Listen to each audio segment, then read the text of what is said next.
Welcome, everybody. It's your homeboy. JT is in this building tonight. I'm still the guest host for Mandrell and Miss Shoo. We got people trickling in. Uh, y'all see the title. You call yourself black, but does it have significant meaning in America? You guys know exactly what that means. And if you don't, we're going to be having a good conversation about that. I'm going to be dropping a link soon after I get my little soliloquy going.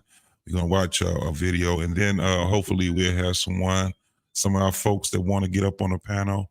And we will definitely, I'll be dropping the link because I want to have a conversation, a roundtable with the folks just to see where we are when it comes down to our status in America as black folks, and how do we see ourselves? We kind of know how other people see us, or do we now in 2023? I wonder if that's significant. This conversation is going to bring some significant dialogue.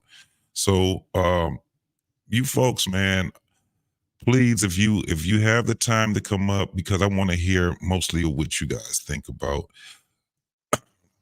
us black folks here in the US of A, and how we not only see ourselves, but how other people see us globally, locally, when it comes down to, state by state. And what do we need to do in order for us to start socially accepting ourselves? Some of the questions I have is, are we so inclusive for everyone that we want people that's not even considered black to even be in our cahoots as far as being black folks? Do we? These are questions I want to ask. Do you consider yourself to be a pro-black? Do you consider yourself to be African American? These are the things I want to ask, the panel. I got both channels up right now. What We Know podcast, and also, along with Black Man Unfiltered. So I got a lot of people that's probably on the other side. So let me give a little shout out to some of the folks that's already here. We got my man, Information Man. Brother, if you are not doing a show or whatever, man, it'll be pretty cool to have a conversation with you. Hassan, what's going on, Hassan? That's my homie right there. My boy, Rob, Sports Talk with Rob. That's my homie boy.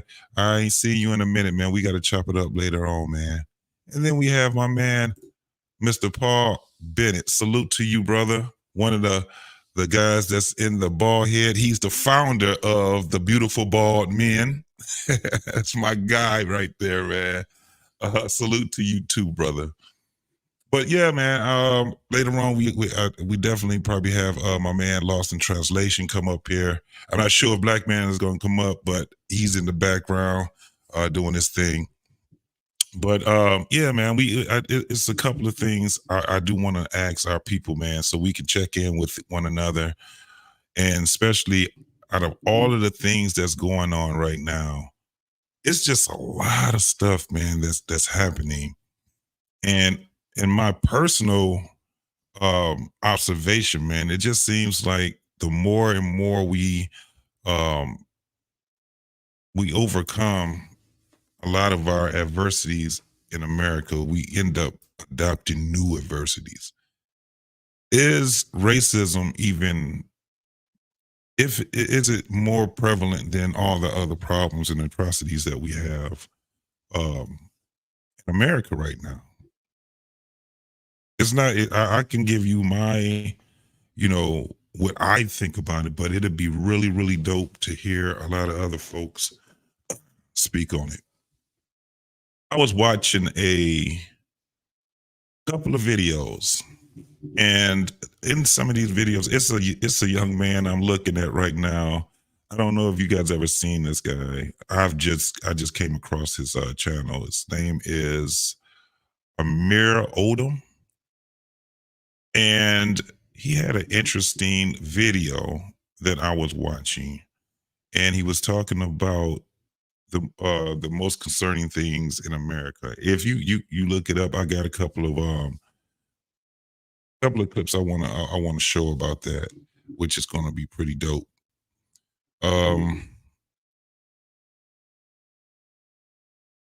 What you say, black man? Information I sent it to the brother coming up. Oh, come up on. He already sent the information. All right, that's what's up.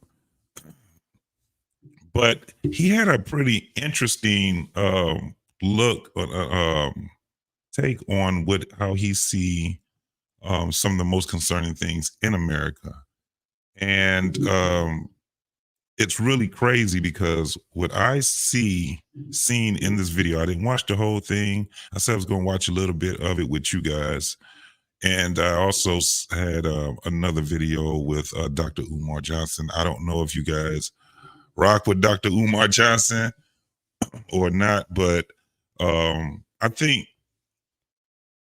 guys like Dr. Umar Johnson, I'm not really like connected to him to a point where he is, he has an impact on my life. You can stop it. I look at that man and I try to just be neutral in my observation of him. I see some of the things that he say, man, and it's just funny to me. But I know a lot of people, man, they don't really rock with this guy. And I don't know if it's rightfully so or not. I can't, it's hard for me to take him serious on certain things because it's kind of like on one end, he speaks a lot of, truth. But on the other end, it seems to me as if he kind of make us like he want us to still be victims of something like that. I have no idea. Again, you guys, I want to hear what you guys have to say about Dr. Umar Johnson. What did you think about ADOS? What did you think about what's the other one? These groups when it comes down to it's another one, Adolf, and it's the other one that what's my man name? Tariq Nasheed is I guess he's one of the founders, or he's running it. But are they significant in the world today for us to have these organizations, man? Reparations and things like that. Do you think we should, even as the heirs of our ancestors, even get reparations? And even if that's the case, how would that even look? What's going on, Luke? What's happening? He said, I'm still wondering if Umar, near finishing that school, he started raising money for 15 years ago. Man, it seemed like he talks about it, but he does not. I know he was saying that he was denied a couple of times getting that school, and it's not a lot of people that follows him. My man Rob said Umar's a goofy. He does do some goofy shit sometimes, man. You fat, bald-headed, no-neck midget. I sentence you to 3,000 lashes for conduct unbecoming a black man.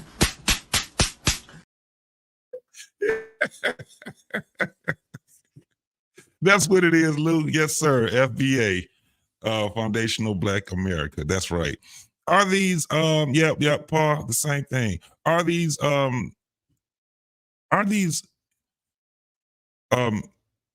places or these organizations, are they actually helping us as Black Americans, African Americans? Does it confuse us even more, or what is it that we have, what we're thinking about, man? I have no idea myself. What's going on, my boy DL Saint? I really want to know podcast is in the building. That's my homeboy. I I ain't seen you in a minute, bro. What's been going on with you? You still doing your? I don't get your notifications. I don't know what's going on with that. Have you been doing shows, man? I know sometimes I get them, sometimes I don't get them. But I haven't been getting it. I know one time, man, I was involuntarily unsubscribed to your channel. I was like, what the hell happened here? So you probably have to check YouTube, man, to see what's going on with that. I hope you're not being shadow banned, my boy. You know what I'm saying? What's going on? Edward Gilbert. He said, I don't believe we would ever see reparations in America. That's why they are quick to give it to non-black foreigners. Yeah, yeah. Even if we did, I want to know how that would look. Is it that they would give money, give a check? Would it be some type of pension type of thing? How would that look? One of the things when it comes down to reparations, from what I know of reparations, is that you have to have a nation in order for someone to be able to get reparations, right? Is that how ADOS end up being the what is it? Is the slaves of Americans or the what do you call it? It's the ancestors. Your ancestors were the slaves in America, something like that. So I don't know, man. Most definitely, most definitely. I definitely want to have that conversation, bro. Definitely want to have that conversation. But let me see. Oh shit, I got my man in the back already. My boy DL Saint is back here already. Mr. Paul Bennett says American descendants of slaves. Yes, American descendants of slaves. That's what it is, Mr. Bennett. So how would that look? Because if that's the case, then are we to call ourselves African Americans? Do we call ourselves black? How does that work? I'm gonna bring my man DL Saint up in this piece, man, so he can explain it, because this dude is kind of smart. He a little bit smart, you know what I'm saying? What's going on, my boy? Hey man, don't give me that kind of pressure, bro. I don't know nothing about nothing, man. Shit, smart. Man, In a I've minute, man. been smart enough to stay out the penitentiary, I guess you could say that. You know what I mean? Same here. Exactly, man. You know, Man, but, you and them lions, bro. What y'all doing up there, man? hey, look, we got the pressure on us now. Look, we here now, and we got to maintain it, man, because everybody coming for our head. So it's now this is where it gets really, really hard right here, man. So you know, For I'm sure. proud of them boys, man. I'm proud of them boys, man. How you been doing, man? Oh man, all is well, bro. I mean, I slowed down just a little bit for the month of December because of the holidays, and I was, normally I go Monday through Thursday plus shorts, and I just slowed it down for a little bit, but yeah, man, like YouTube is definitely got an eye on me, bro. I think the algorithm done latched on to me because a lot of people are telling me the same thing, like, bro, I'm not getting notifications. I was unsubscribed. Don't know how that happened. You know what I mean? I see what they did with, brother Black Man, shout out to Black Man. You know what I mean? And what they doing to other folks, man, it's real. Yeah, man, it's crazy. I was definitely, because I was like, hold on, why DL? Because I know, but that's the combination of both. Then you kind of slow down. Yeah, I know. Trigger Mike, he kind of, he like, okay, let me reset everything right quick, man. Let me get out of this for a minute.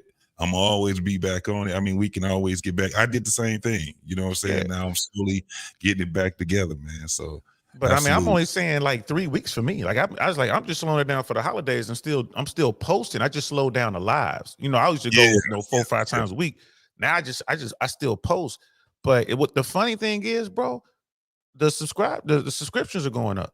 I slowed down, but people are starting to hit me up now. Like it's just, man, I don't know how this stuff works, bro. To be honest with you.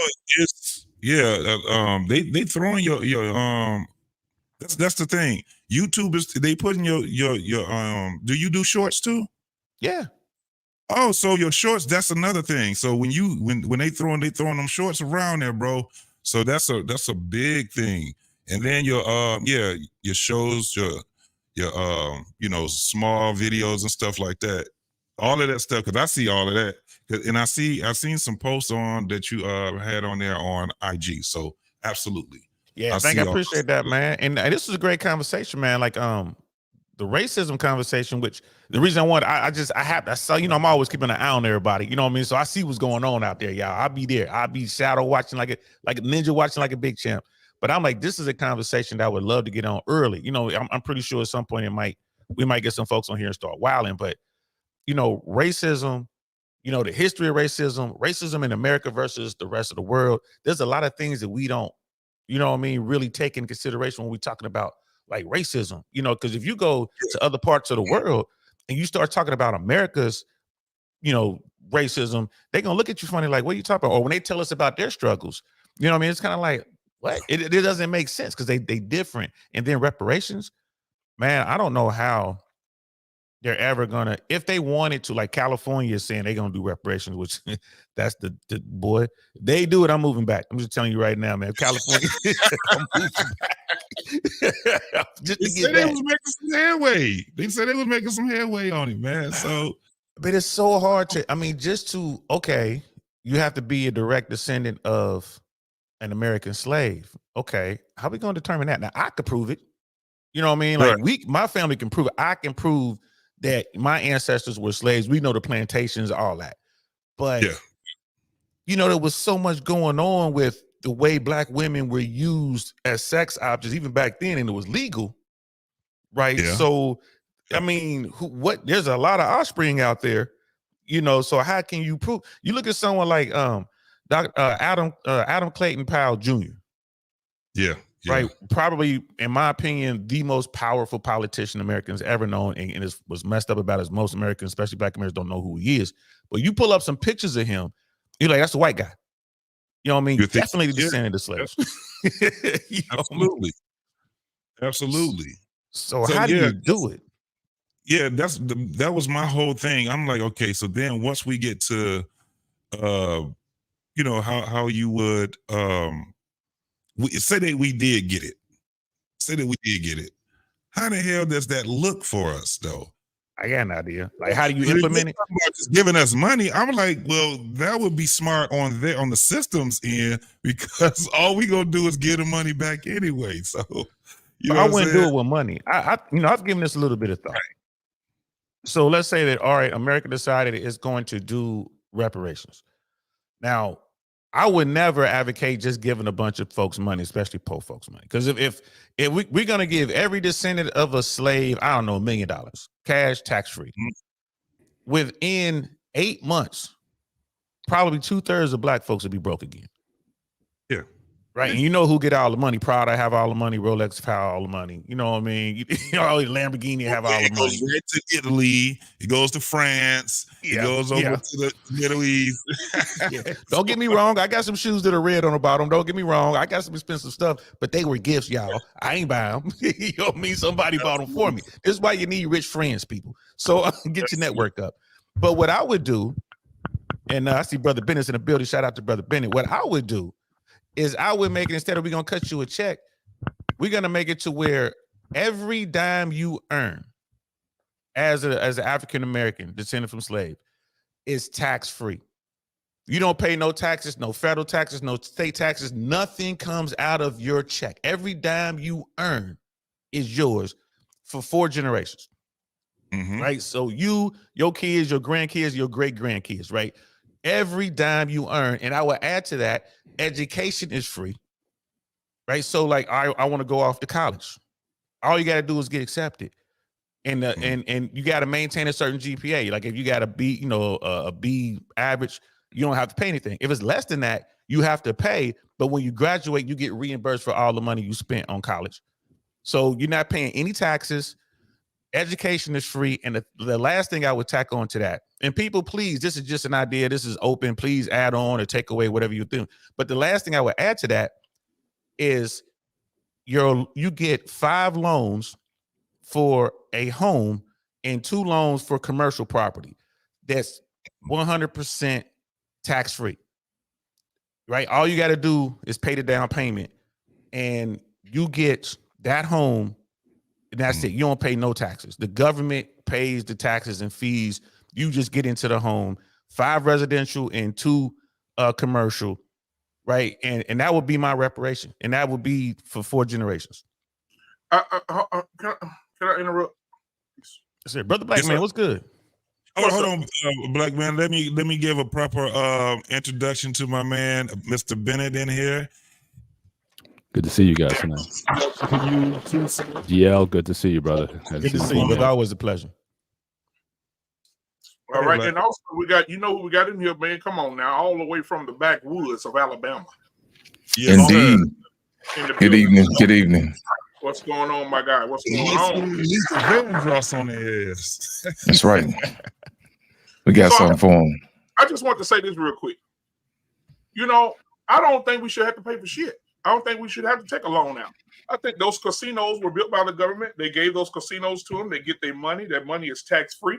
They get money every year. They got their own land, where the damn government came to come on the land and make an arrest. They got their own money. They got their reparations. The small hat people got their money, and we had nothing to do with what happened to the small hat people. But we still gave them money. I was looking at the news the other day. Ukraine, we didn't give them more money than any of our generational kids will ever have, right? And we just gave it to them because they're in a bad situation. Now, I don't know. I know YouTube probably gonna come for me, but you know, when you grape a lot of black women and you destroy their babies and drill inside their babies' heads and experiment on women to see how much pain they can take, throwing food out the back door, and people have to invent gumbo because they had no food, swinging people from trees because they didn't pick enough cotton. You wanted 500 pounds, you end up picking 450 pounds. I think that, you know, men being sodomized by other white men, bent over a tree in front of his children and his wife. I think all of those things that happened to those people, I think that trauma, people say it had nothing to do with us, but I think that trauma is passed down. I think a lot of great-grandparents pass it down to your grandparents pass it down to your mom. And you can see, you know, you can see sometimes in some families, you can see some tidbits of that in families. When you see, you know, most older people say, or your mom say, hey, listen, don't look at them white folks when they come. Don't look them in the eye.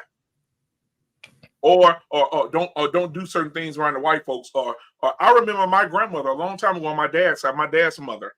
She's gone and dead now. Rest in peace, Grandma. I remember her saying that on the elevator one time. I took her to get her breast exam done at the hospital, her annual breast exam. And so I was laughing and talking with her.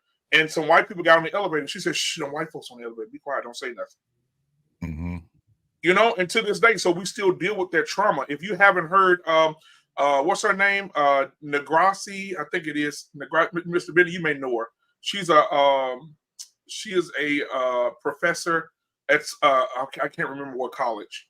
But she has something called post-traumatic slave syndrome. And she teaches a course on this. And it's an amazing course on how bad it is. And one of the questions she asked, and I'll land my plane here, she asked the question to the room, and the room was filled with white and black people, Mexicans, Hispanic, whatever. She said, raise your hand if you would trade, and not black people, keep your hands down. Raise your hand in this room. We have about 500 people in here. Raise your hand if you would trade places with a black person. Nobody in the room of any ethnicity raised their hands. I remember that. And she said, you know what that tells me? That y'all know that black people are in a bad way. We're in a bad position. We don't have no resources. We don't have anything. And you don't want to be us. And she started going around the room asking white people, why wouldn't they want to be us? Mm-hmm. And a lot of people, well, we don't have, y'all can't get resources. Y'all can't get loans. Y'all can't buy homes. Y'all can't open your own businesses. You know what I mean? So, I mean, we're in the bed. So I think those reparations, if they do come, which they probably will never, because why would you empower powerful people? Now, some black people may fuck off their money, but there's a lot of intelligent black people that will probably invest and start buying land and probably start taking more land from people that can afford to keep it who is of another color. So why would you empower us? You never have, and I don't think you ever will. And I don't think we'll ever get reparations. And I'll land my plane there. Oh, shit. Oh, shit. All right, Mr. Bennett, you want to add something to this, man, before we go over here and answer you? I'm gonna go ahead and read some more of these comments, and Gotcha. then Gotcha. we're gonna go on topic also. Well, borrowing a line from The Godfather 3, every time I got out, they pull me back in. So I was just on the show before I got on here, and I was about to sign off for the night, but then I saw the topic, and then you guys pulled me back in. So I had to give my 2 cents on this one. Your question about basically what it means to be Black, I think that's what really drew me in, because this is something that I had to sort of flesh out for some time, especially for my daughters. Again, all 3 are, in school. But what's happened over the last few years since I was in school, now, again, I grew up in the Black era.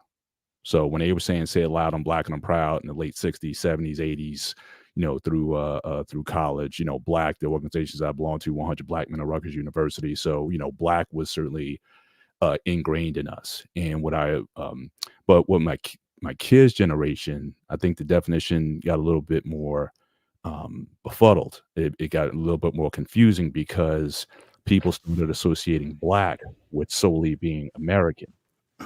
And where it really hurt my kids was in college, even though they went to schools that, predominantly Black cities or whatnot, but a lot of the students there, they were essentially descendants of African immigrants.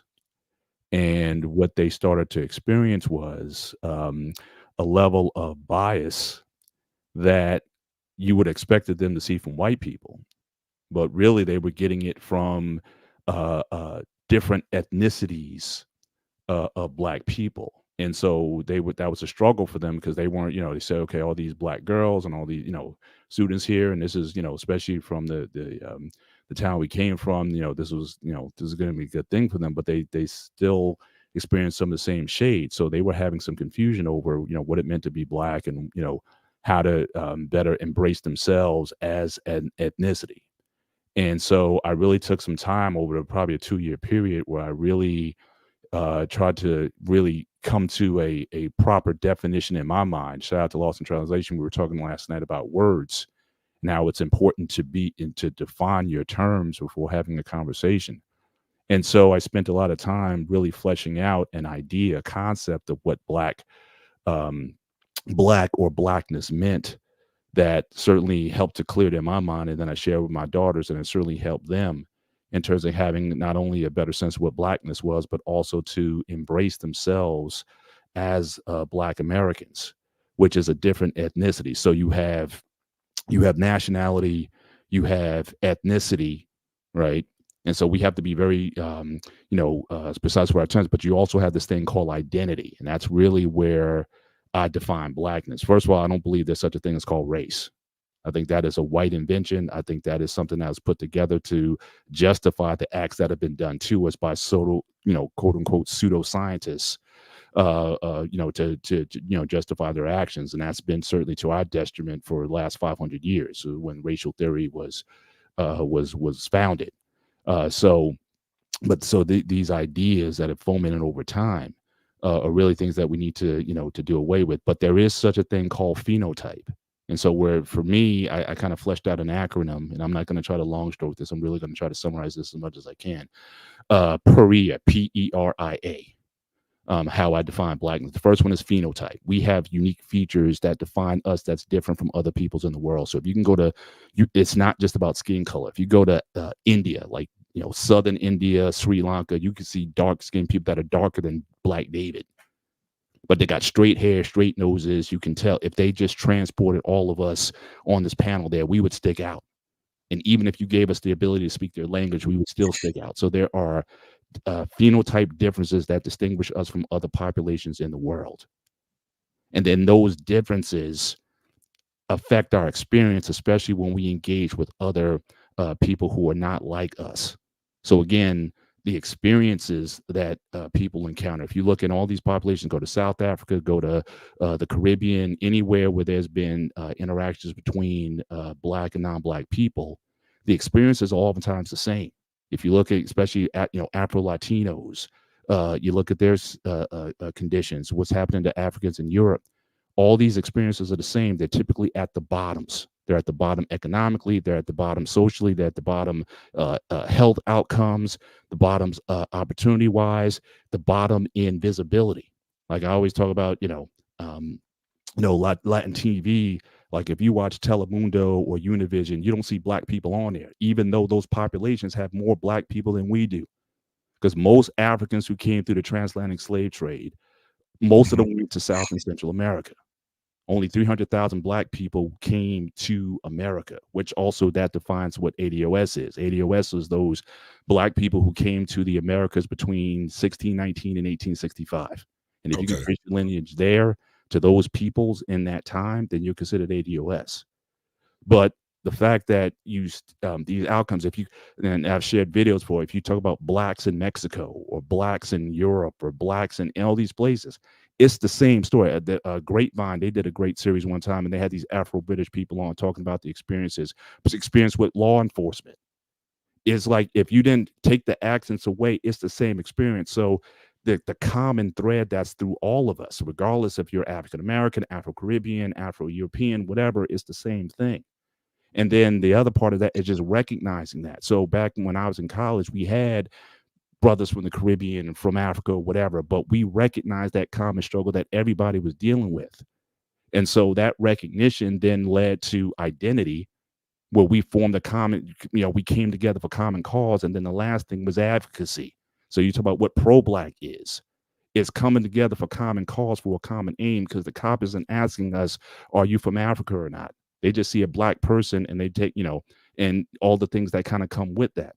So for me, black is very much about identity. And for a long time, certainly through the 60s and through the 80s, it was something that unified all groups of black people together. But I think what's happened over the last few years is that now that a lot of these other ethnic populations have grown in America, where they've been able to flesh out their own identity. Like if you were an African who came to college in the 80s or 90s, you automatically went with the black people because they look like you. But now you got people who speak like you. You don't have to have, you can speak your language, you can have your culture and whatnot. So now I'm not black anymore. I'm Nigerian. I'm not black anymore. I'm from Barbados or whatever it is, because they have communities that have been built here where they can be their own ethnic selves. And so when black people come in, African Americans in particular, ADOS in particular, then there's a way that we're looked at, saying, oh, we're lazy. Like basically a lot of the tropes that white people have said about us, you see a lot of that being picked up by a lot of these other Afro ethnic groups. And so part of my working with my daughters was to affirm their ethnicity. So ADOS is our ethnicity, at least the way I define it. It is our history. It is our pathology. The experiences that we had in America, you can't have with other people. We're the only people who stayed in the land of our enslavers and remained a minority in the land of our enslavers. Haiti was the first nation to go independent, but the reason why they were to do that, because the majority of people on the island were black people. They simply were able to overcome simply by numbers. We've always been 13% of the population, so we were never going to take over the country. But and wasn't that Civil War? Was the Civil War that they had was 1814, or was it 1614 for Haiti? For Haiti, I want to say it was 18. Geez, 1814, 1816, something like that. Yeah, but it was like a revolution. They just ran over, because again, in all these other countries, the whites or the Europeans, the enslavers, they were the minorities there. But we were always going to be a minority in this country, so we weren't going to take over the country. We don't have the numbers, we didn't have the size, we didn't have the military or whatever, just the arms in order to do that. So we've had to live with our enslavers for this time. Other populations didn't have to do that. Even in colonized Africa, eventually the Africans took over. And so, so our experience, our pathology is different from that of other peoples. So again, there's a distinctiveness about ADOS people that's different from our other African brothers and sisters. But at the same time, we still have these experiences that all of us can relate to and say, yeah, we've done through that, whether it be colonialization in Africa or the immigration issue that's plaguing Europe right now, or our experience in the Americas, any Africans of African descent in Americas. It's the same things. So back in the day, we were like, look, we don't have time to be Jamaican and African American and Nigerian. No, we were black because the issues that were affecting all of us, it brought us together. But now people are starting to flex and say, I don't have to be black. I could be my ethnic self. And so when my girls are amongst, now when those folks are in a mixed company, then everyone's black. But when they get into their own social circles or whatnot, then they're looked at up and down like, you know, why'd you bring that kafir or whatever the ethnic slur that they have for African Americans, why you bring that person here? And please, then don't date one. So again, we getting, so you think white people or Latinos had issues about us. A lot of these folks here, you know, you get ostracized if you bring an African American girl home, ADOS girl home. So those are just some things that were just fleshed out. So I think we have these dynamics that we have, these categories we have to classify. There's our nationality, that's American, our ethnicity, if you're ADOS, so, you know, whatever that is, but, you know, we tie our history, our culture to the fabric of America. We built a large portion of American culture, but our identity, at least for me, I still define myself as a black person because I don't make those distinctions. When I see Black David, when I see brothers from the Caribbean and whatnot, we just brothers. And we got common things that if we join together on, we can do some very powerful things on. I don't know about Black David now. I don't know about Black David. But we still, but those divisions are starting to sort of rear up, where people are just, you know, when I was in school, we had African Student Congress, we had Haru, which was Haitian Association, and again, organizations like 100 Black Men. We had the fraternities and sororities, the D9s. Now you go to school, everybody has an ethnic group, and it even goes beyond ethnicity now. It gets even tribal. So you got the Igbo Association, you got the Yoruba Association. So everybody is just splitting and just finding their own thing. But I think that's harmful overall, because I think we were better when we were together. But now everyone is having their own independent lanes. Yeah, it's like everybody's just kind of going off and doing their own thing. So that's kind of how I see it. So for me, black is an identity. Blackness is about advocacy. I don't care who it's happening to. And that's the thing. When I was in college, South Africa, you know, that free South African thing back in college, it didn't matter. They looked like us. They were going through hell just like us. So we advocated for them just as strongly as we would advocate for things over here. When brothers like Amadou Diallo and all those shootings that were happening in the 80s and 90s were going on, we didn't care what country they came from. All we knew is that they looked like us. When that stuff with that director Miranda, who did Hamilton, when he had that show The Heights, and they were complaining about, well, why aren't Afro-Latinos represented, since they make up a good portion of Washington Heights? Why aren't they being represented? It was Black Americans who were advocating for that more so than Afro-Latinos. So that's still the culture, the reference that I still work through. I'm pro-Black, and that I want Black people to be successful. I want Black people marrying Black people, having Black families, having Black success in all sectors and areas of society. I still advocate for that. And I will work with anyone who is of like mind for that. But if you want to be Nigerian, if you want to be Jamaican, if you want to be Haitian or whatever, then be my guest. But when I talk about Black issues, I want to talk to Black people. And I don't care where you come from. I don't care what your percentage of melanation is. You can be 15%, 51%, 80%, whatever it is. I'm 18% Caucasian according to my genetics test. But that doesn't matter to me. You know what I mean? It's about us coming together for common cause. Let's do some things that really advance us, and let's, you know, do the things that's best about us, and let's promote those things in a positive way in our communities. So that's how I've always approached it. All right, so let me get this out of the way. My man DL Saint, he came in there and gave a 10 bar. Thank you, sir. Thank you, sir. Here comes the money. Here we go. Money talk. Here comes the money.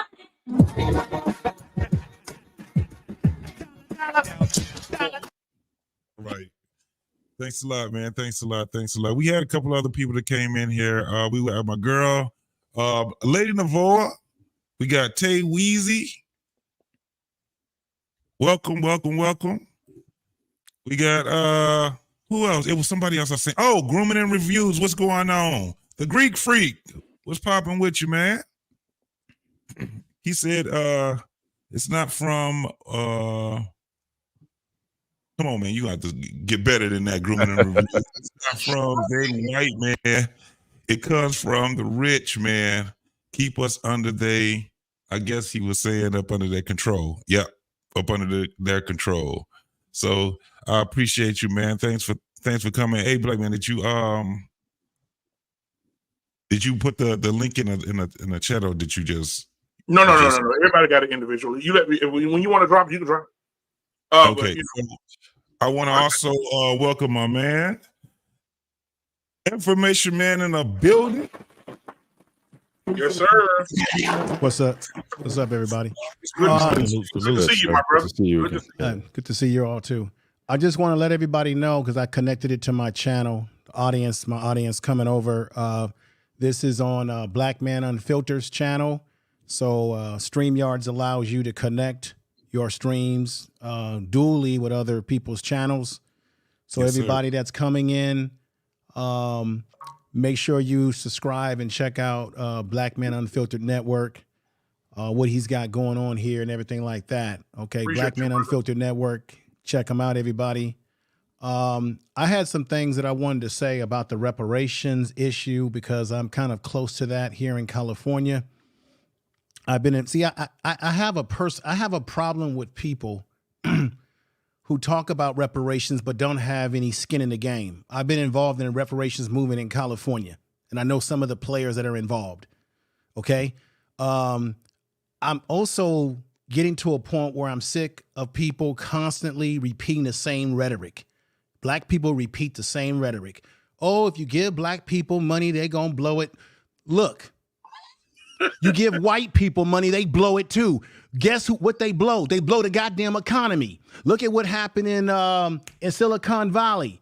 See, don't nobody have nothing to say when white folks open up banks, blow lots of money, and make your mortgage go under, like they did in 2008 and 9.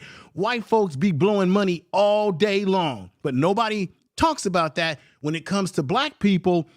Oh, if you give us something, we gonna blow it all the way. Because that, to me, is a part of our psyche, our self-hate psyche. We never want to see anything positive for ourselves. Of course, there's going to be a percentage of black people who know how to manage their money. There's going to be a percentage of black people who don't know how to manage their money, just like white folks who go broke too and bankrupt the goddamn country. Have y'all forgotten about that? Okay, we in a goddamn deficit. Who runs this motherfucker? White folks. And we in a deep deficit with China. So that's why I don't want to hear this talk about what black people going to do with their money. Don't worry about what they're going to worry about, what you going to do with your money and how you can make it best for your community. They're going to be black folks that's going to blow money. We know that. So tell me something that I don't know. But is anybody saying that about Native Americans who get billions of dollars from this government like every year? Or don't give me this question about, well, there's no money. Do you know that this country spends more money? Because I've done the research, okay? This country spends more money on foreign aid, like giving the Ukrainians $8 billion, and military and every damn thing else. The amount that they would owe black people in calculation is nothing compared to what they give out in annual foreign aid, and also what they're giving to Native Americans every damn year. They gave Native Americans money. They come from a poor background. Nobody's saying that they're going to blow the money on their casinos and make their casinos go out of business. That's foolishness. I think Saint was right. Black people need, I understand. Black people, we need exemption, I believe, from paying taxes. We need exemption from having to pay for college. I think we need land. That's a form of reparation. Land is very important, right? I said that earlier. So we need land. I think we should put it into educational programs that can help our youth, young people, and people. We should put it into programs that allow black folks, men and women, to get loans that they need to open up a business. All right. So whether it comes in a form of a check or some type of program, I get where you all are saying. But the problem I have with that is that this country has never had a problem with cutting checks for other people who don't look like us. And nobody complains about these checks. Oh, let me not tell you how much money Israel still gets. Right. And nobody complains about what they're doing with their money. Right. So I think you're going to have what's the biggest problem that black people have? We don't have generational wealth. A lot of things that we struggle with is the ability to have resources. This would give a lot of black people, it would take us out of a lot of a problem, such as resources for proper health, right? Housing, what have you. There's going to be a percentage of us that are going to do the right thing with our money. We can also have brothers that can educate us, right? We have people that can educate us on managing. You're always going to have the low-hanging fruit of people who going to do goofy things with their money. Look at all the lottery winners. A lot of them be white folks, Asian folks, they blow their money. So it will happen. My question is, do we deserve reparations? Every other group in America has gotten something, whether it be the Japanese. Even if the Japanese only got like what, $20,000 or $30,000, they still got, that's $30,000 and $40,000 more than black people ever got in this country. So remember, in California and across this country, black men and women had land stolen. Think about the 40 acres and a mule. If black folks would have got that 40 acres and a mule, especially in Texas, we would have a lot of black million and billionaires right now who would have been sitting on land that has oil under it. Yes. That's why land is important.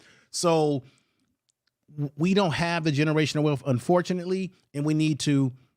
This country owes us, I look at it as a debt. It is a debt that they owe to our ancestors, and we are the benefactors of our ancestors.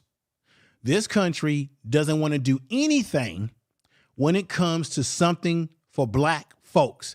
Look what happened in Tulsa, Oklahoma. The young sister, I call her young, she's 100 years old, last survivor of the Tulsa, Oklahoma massacre. They went before the courts there to petition for the reparations that they should have gotten. And Sister Fletcher, what did they do? They don't want to give them the money. They don't want to give them reparations. Biden goes out there and does all that symbolism, but no reparations in hand. So when people say, well, how are we going to prove it? We got lots of research, case studies that prove out where black people got ripped off in this country. Now, I don't want to hear this thing about, well, how are we going to prove y'all taking DNA tests? Ain't nobody complaining about, oh, I took a DNA test and it says I got 20% European, and y'all get happy when y'all find out y'all got some European in you or anything that's black. But all of a sudden y'all say, when it comes to black people proving our lineage, oh, how we going to do it? You know how to find out whether you got some damn Spanish in your blood. Let's stop bullshitting around. There's the African DNA. There's plenty of ways to identify people. Okay? Because remember, they kept plenty of records. My family, my mom, my father, we did extensive research. It's out there. I think people just get too lazy and they don't want to do the research and they just want, shit to fall in their hands. We have to work towards anything that we feel we're worth getting. Now, do I expect the government to just drop it in our lap tomorrow? No, that doesn't mean that we can't ride a bike and chew gum and still do what? Get education, get jobs. We can't just say, well, I'm just going to sit back and wait for it may not never happen, but we can still do what we're supposed to do while we still rally for it. And even if we don't get it, it doesn't change the fact that we still do what we're supposed to do. I look at reparations for the future generations. I don't expect to get it in my hands. I'm hoping that it gets in the hands of my future generations of children. Just like our ancestors fought for our asses to be able to sit up here on YouTube and wax poetically. That's where I'm at with it, gentlemen. Excellent. That was brilliant. I don't know what happened to JT, but brother information man, I'm with you on that. And because when we had this conversation, that's always the first thing out my mouth. I'm like, you just write a check a lot of black people gonna lose the money. But for me, it's implied because I look at the class issue as well. Again, Yes, Americans' version of racism is unlike anything I've ever seen on the planet. We have a caste system within our racist system. You know what I mean? And it's like, well, how do we do this? And it's like marriage, politics, and sports was saying, the tax reparations to me seemed like the biggest incentive to, first of all, to settle this the way it should be settled. And secondly, to incentivize us to go out there and work. If someone say, I'm gonna give you a check for $2 million, right? You gonna go out there and work? Maybe not until the money run out, But if I tell you every dime you earn is tax-free, is your money, that whole check, I mean, shit, I'm gonna go out there and get as many jobs as I can. I want to get as much money as I can coming in because it's tax-free. Right. I think you're and Mr. Bennett, you couldn't have. I agree with everything you just said, brother. Mr. Bennett, you couldn't have never said it any better than what you said. It's 100% correct. Black people from the other parts of the world, when they come over here, they identify themselves by their tribe, their geographical location, their culture. They'll say in a minute, "I'm Nigerian." And I think black people in America, you know this already, I don't think we've ever defined a identity for ourselves because it's always been defined by others. Like, you know, Right. like in the history, remember they called black men boy, you a boy. Other people are always trying to define who we are. We should be Right. defining ourselves. And again, that's why, like I said, for me, black was so powerful because I think that was one of the first times where we took on. When James Brown said, "Say it loud, I'm black and I'm proud." Mm-hmm. That was one of the first times we started taking ownership over our identity.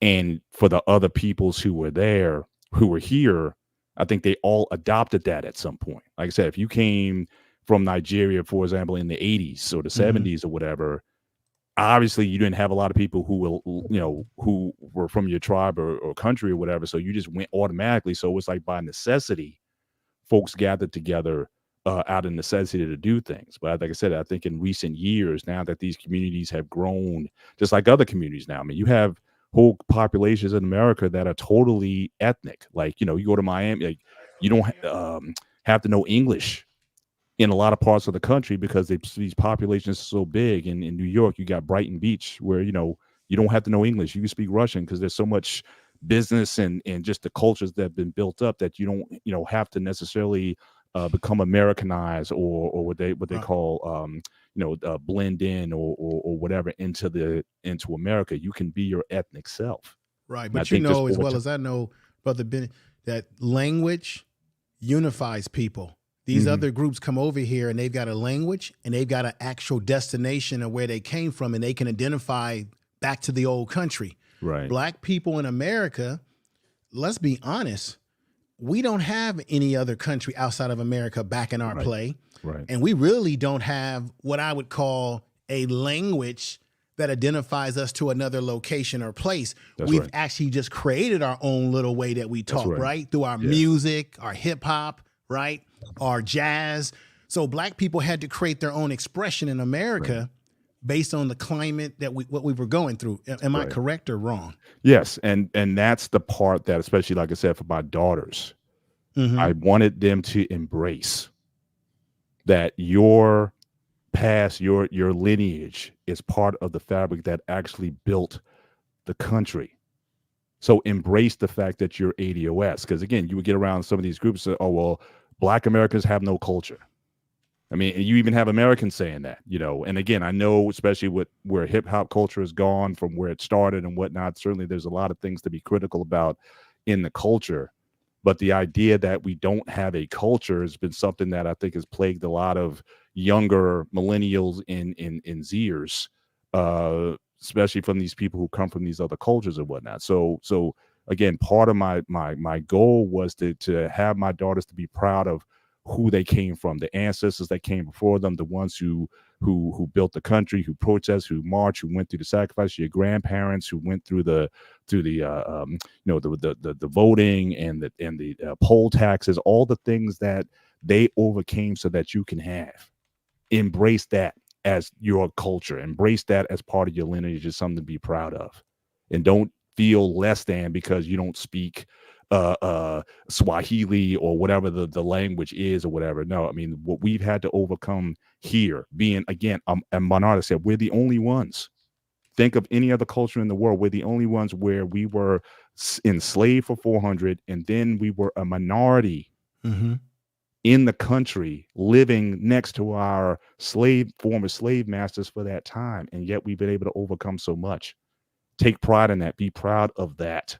And use that as a platform to launch forward to do even greater things because of what's already been overcome for you. So again, the ADOS thing for me wasn't I know a lot of it started with reparations, but it wasn't even about reparations for me. It was about really having my kids being able to say, look, I am American, I am proud, I'm African American, I'm ADOS, whatever, you want to call yourselves, but, take pride in that, the people that you come from, more so than whether we get reparations or not, which I'm with you. I'm all for it and advocating for it. But to have an ethnicity in this time, I think is more important for my kids than it was for us, because black was just the thing. That was the umbrella. That was, everybody was partying under that same umbrella.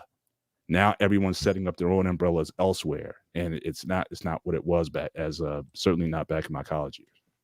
So that's what I actually wanted to hone in on when it comes down to moving forward, right? Because one of the things that I've noticed on a lot of platforms, and even just in general, when Black folks have conversations, they end up being, and I understand they're circular, because nothing is linear when it comes down to this, because we it's not that we just going to arrive and everything is going to be hunky-dory. But from my observation, what I see in my 51 years on this earth is that it seems that as Black folks in America, that it's starting, our pride in being Black Americans is declining, instead of what was set out for the I'm Black and I'm proud, the ADOS, all these different things. It seems like no one is actually taking pride. And it goes to what you said, Mr. Bennett. I gotta agree with the information man. You put that beautifully, bro.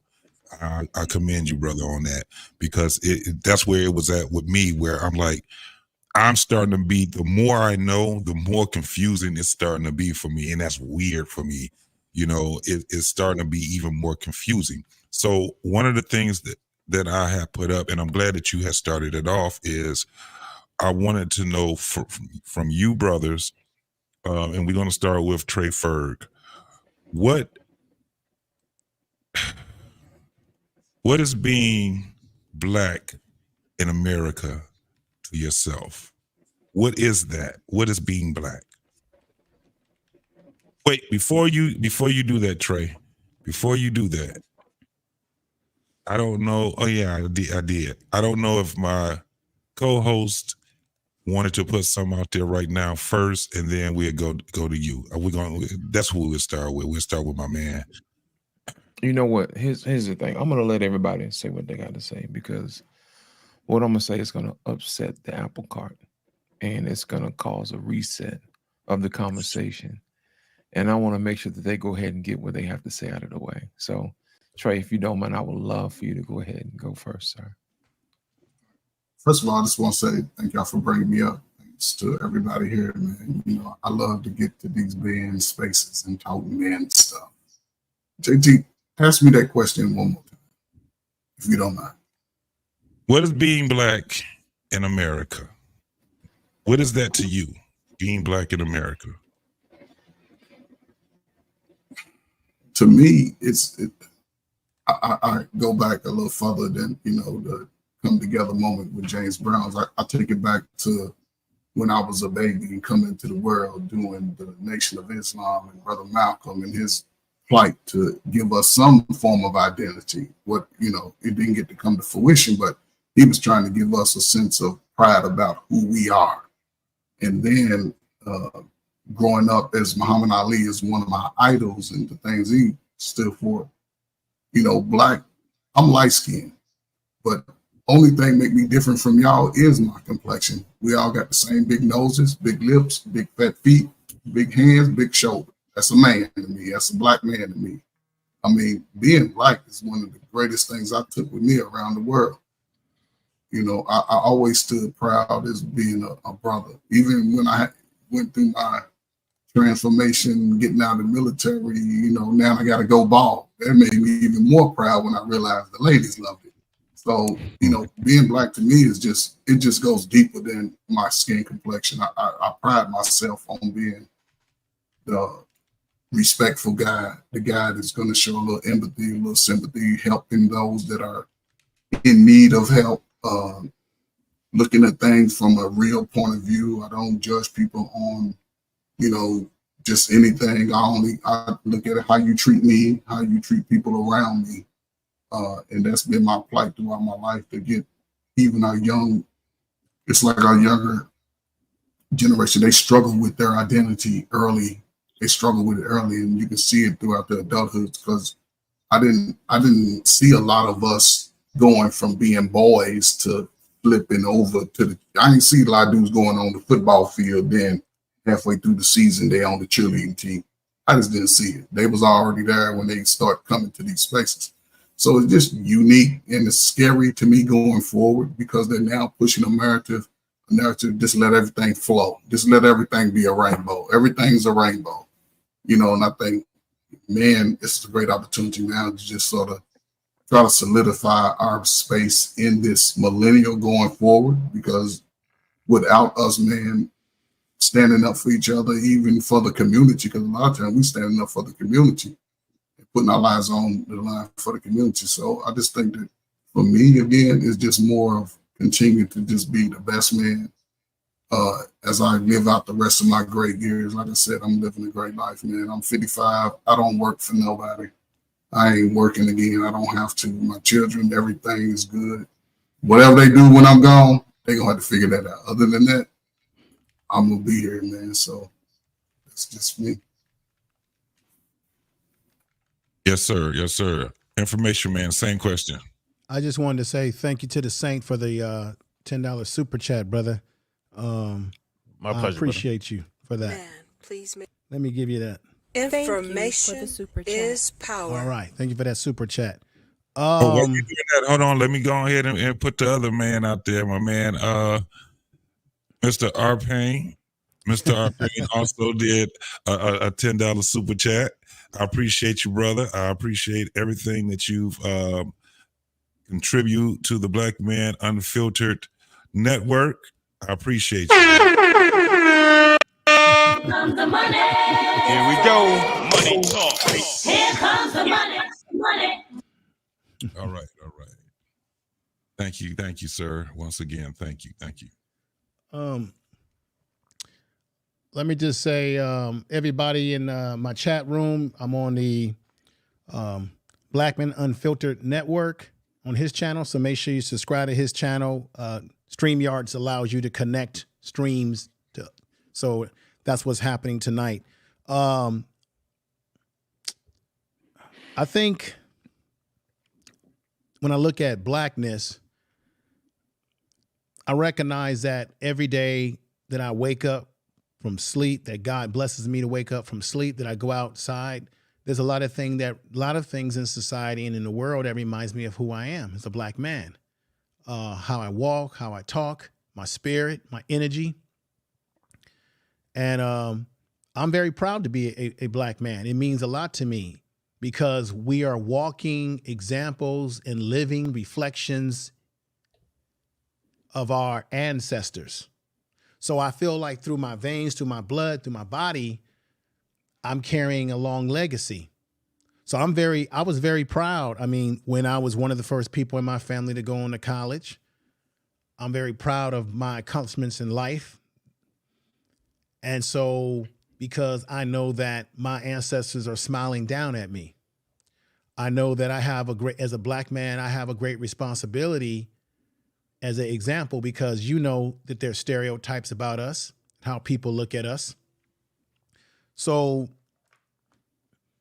I feel like we have a lot of responsibility to leave a legacy that's been left to us, but to leave a better legacy to our children, to our sons, to our daughters, based on how we move, how we talk, how we think, our ability to think critically, our ability to tell our kids, no matter what people say about you, you are great. Because I remember a time when you went to school, they would try to demonize and try to make it seem like black people couldn't accomplish anything.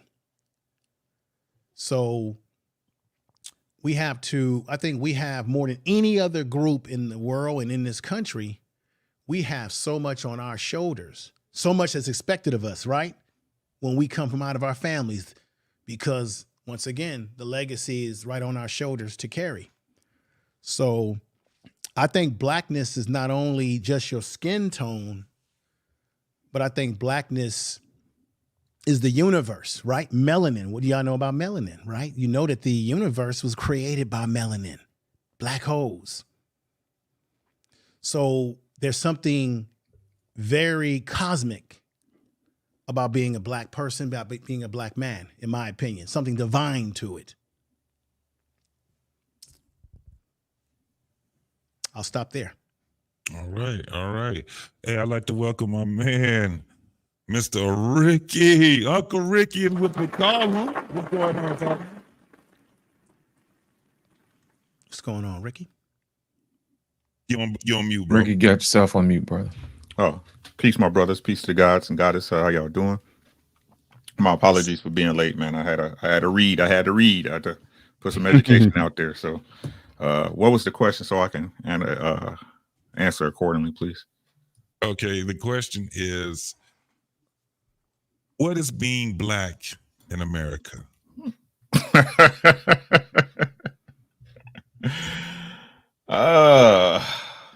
Thinking you free and you still a slave but just don't know it.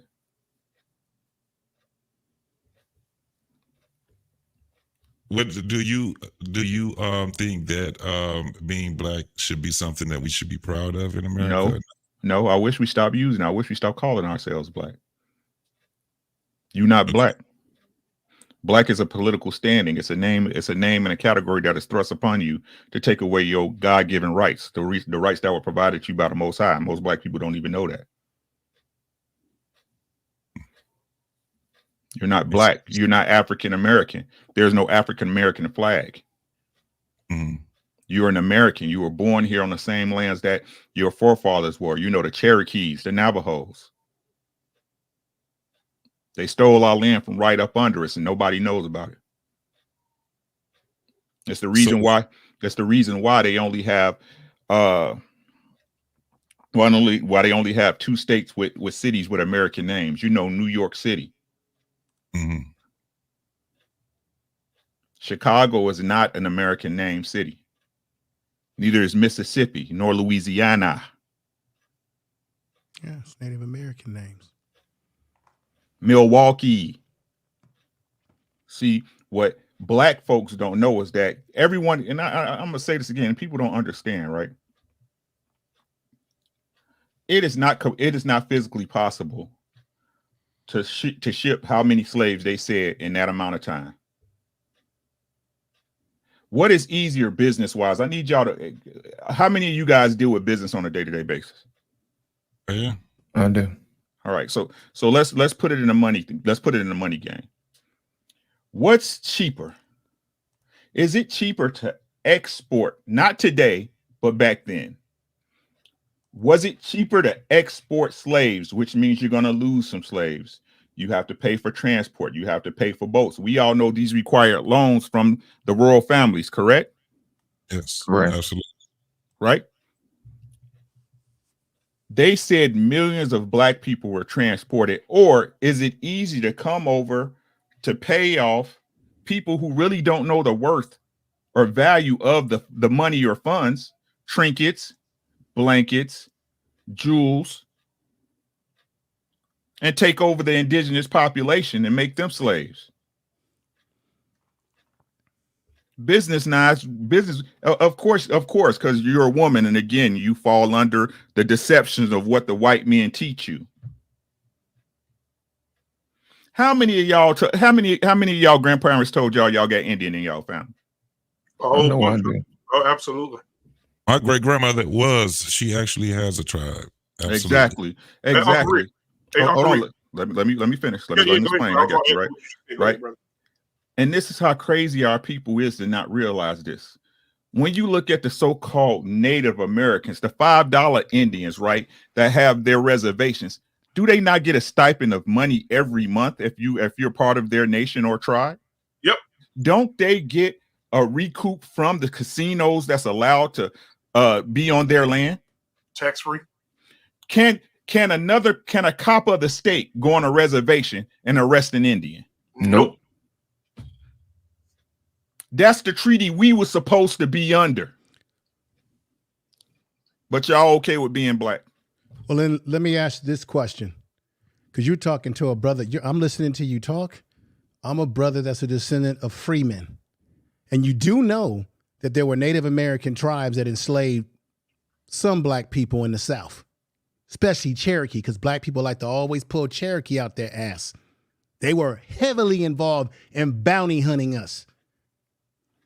Now, I agree with you, brother, that we have a lot of history that we need to learn and that we're blind to.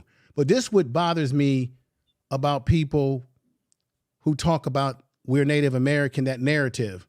Most of the people who say that, when the hell are you going to unite?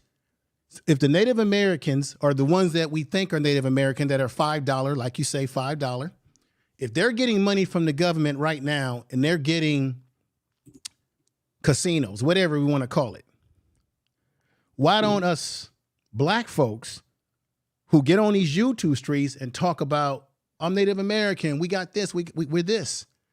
When are we going to collectively come together on code to get what is rightfully ours, such as the very benefits that these other so-called Native Americans are getting that they're calling Native Americans? When are we going to do that? We do a lot of talking about what we think we are. If we know we that, then what the hell are we doing about trying to get such benefits that are due us if we are the original Native Americans?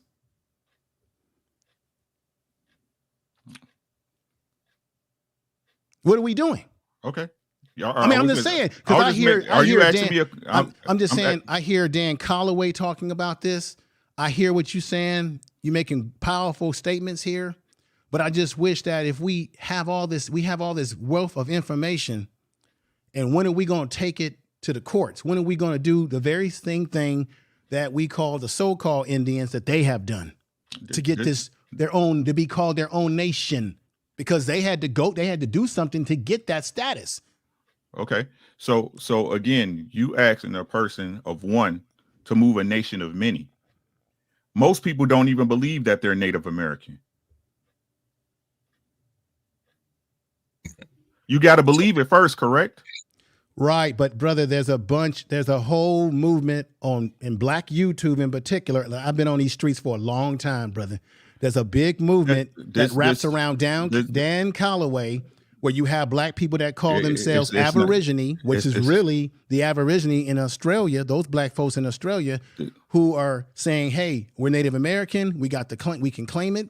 But I never see anybody in these movements. I'm not saying you as an individual, but I never see people in these movements push it forward to be recognized and to show, hey, we are the real. I don't see people doing that. That's a great point. But again, that's all I'm saying. I'm not indicting you. No, it's not about indicting. I'm just answering your question. You see what I'm saying? Yes, sir. The point is that the first thing you have to do to go through any cause is to believe that that's what you are. That's true. I can't convince anybody of my ideals. I know what it is. Mm-hmm.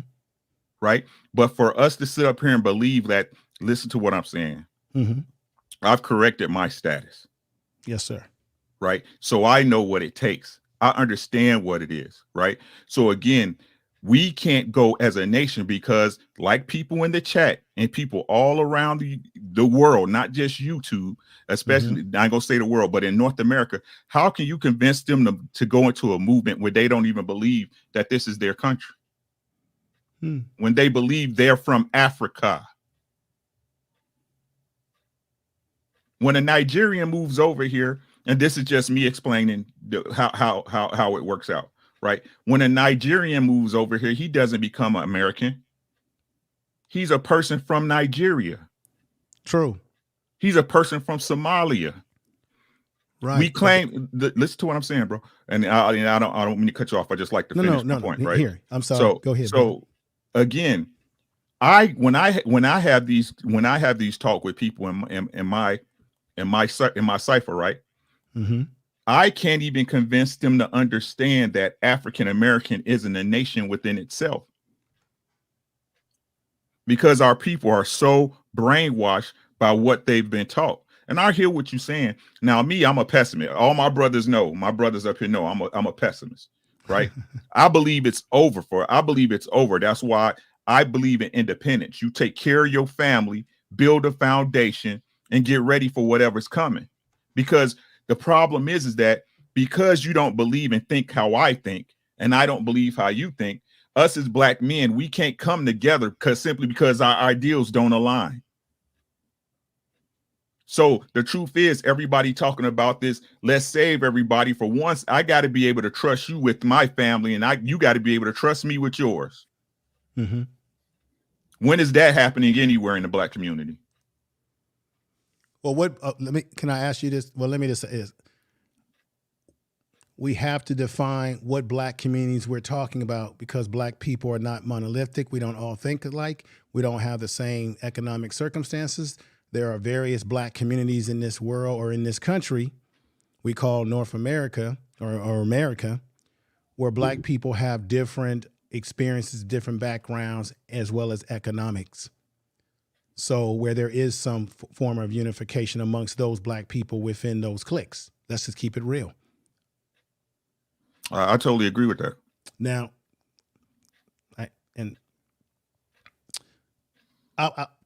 what I was going to say to what you had said earlier too, brother, is that we should never, this is just my opinion, I don't think we should compare ourselves, and I'm not saying that you said that though, to other black people that come from other parts of the diaspora. You know why? Because they come over here with their culture intact. They know their name, they know their language, they know their tribe, they know the history, in some cases, of their family line. Black people, going to agree with your point, black people in America, for the most part, unfortunately, we are brainwashed to a certain degree under this North American hell we've been in, where we had our culture and who we really are stripped of us, right? No other people have been told, if you read, we'll kill you, right? So our experience is different, which is why it's not really fair to make a comparison like that. Just my opinion. We're all entitled to our opinions, good sir. I want to get my boy DL up in here, man. What do you think, man? Same question, and you can expand on what the brothers was talking, whatever you want to go within that confines, brother. All right. This is why I wanted to jump on. You know, when I saw the title, you can line up 1,000 brothers and sisters and ask them what it means to be black, and you're gonna get 1,000 different answers, right? I mean, that's just the way it boils down. You feel me? For me, you know, and I'll use black all the time because I've been to Africa, man. I'm here to tell you, I'm not a fan. You know what I mean? My ancestors may have been from there, but after we got here, you know, my lineage, we're all American. You know, I'm a soldier. That flag on the wall is just not decoration. I'm airborne. I've been to war for the very country that oppressed my family. You know what I mean? My ancestors. I go out there and proudly serve to put my life on the line for this country. Why? I've been around the world. You know, I'm here to tell you. Say what you want about America. I don't see anybody leaving. You know what I mean? I've been to the Middle East. You know, everybody's talking about Gaza and Palestine right now and what's going on over there. You know what I mean? What's going on in Egypt? I've been to Egypt. You know, people talk about all these different things. I've been to the Far East. I'm here to tell you, every place was messed up. I'm cool right here in America, right? And it's for one big reason, because I got a right to have as many of these as I can get my hands on. Right. So, and I got the training and I'm ready. But what does it mean to be black for me in America? It means that I chose to be a fighter. Right. I chose to stand up, like what Brother Black Man was saying early on in this stream. There are people to this day who will look down at the road and not, you know, when some white folks come, they won't say anything when white folks come, bro. I'm from Cincinnati. You can ask JT. We don't do that. It's the other way around. You know what I mean? Like I tell folks all the time, like white people come in, they cross the street when they see us coming. Now, a lot of times people are like, man, that's just racism. I'm like, man, it might be from my area, bro. Because they know we just might do something to them. Right? Because that anger is in there. And it goes also to what Black Man was saying, because that's that trauma that's been passed down. We're not pacifists in my bloodline. We're warriors. You know what I mean? A lot of us ain't here now, but you know what? They fought the good fight, went down swinging. Mm-hmm. You know what I mean? So what does it mean for me to be a black man? It means that I come from I'm trying to keep it clean. I don't want to use the colorful words, but Not everyone can do it. When I look at my white counterparts, and it's people I done met in my travels, I'm in my 50s. And, I sit down and they're always like, man, you're so strong. And I can't believe you managed to get through that. And I can't believe this and that.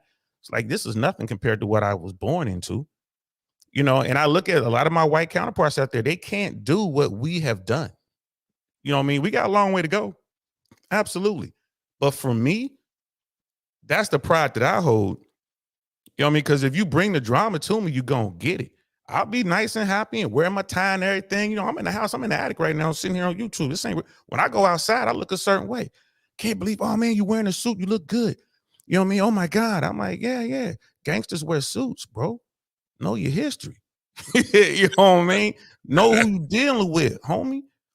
So and I understand American racism, but I also understand the 1% a little bit. And I also understand that the power that lies within the financial power that the Black community wields to this day. A lot of our problems are our own problems. Look at all the money we spend versus our percentage, of the country. Like we're a very small percentage of the country, but where do we rank as far as GDP?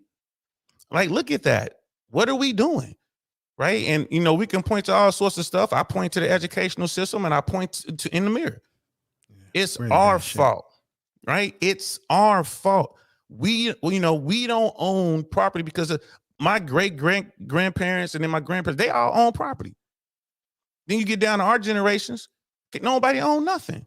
And there's tons of government programs out there. Like we were talking about reparations. I would love to get my hands on some form of reparations. Personally, I would like the tax breaks, but if we're going to just cut a check, fine. I know what to do with that. And I will hope that, I can guide my daughter so where she would use hers properly and set it up for generational stuff. And that's great. But, it is what it is, man. Most people, white, Black, Latin, Italian, Polish, whatever, most people in America are broke today.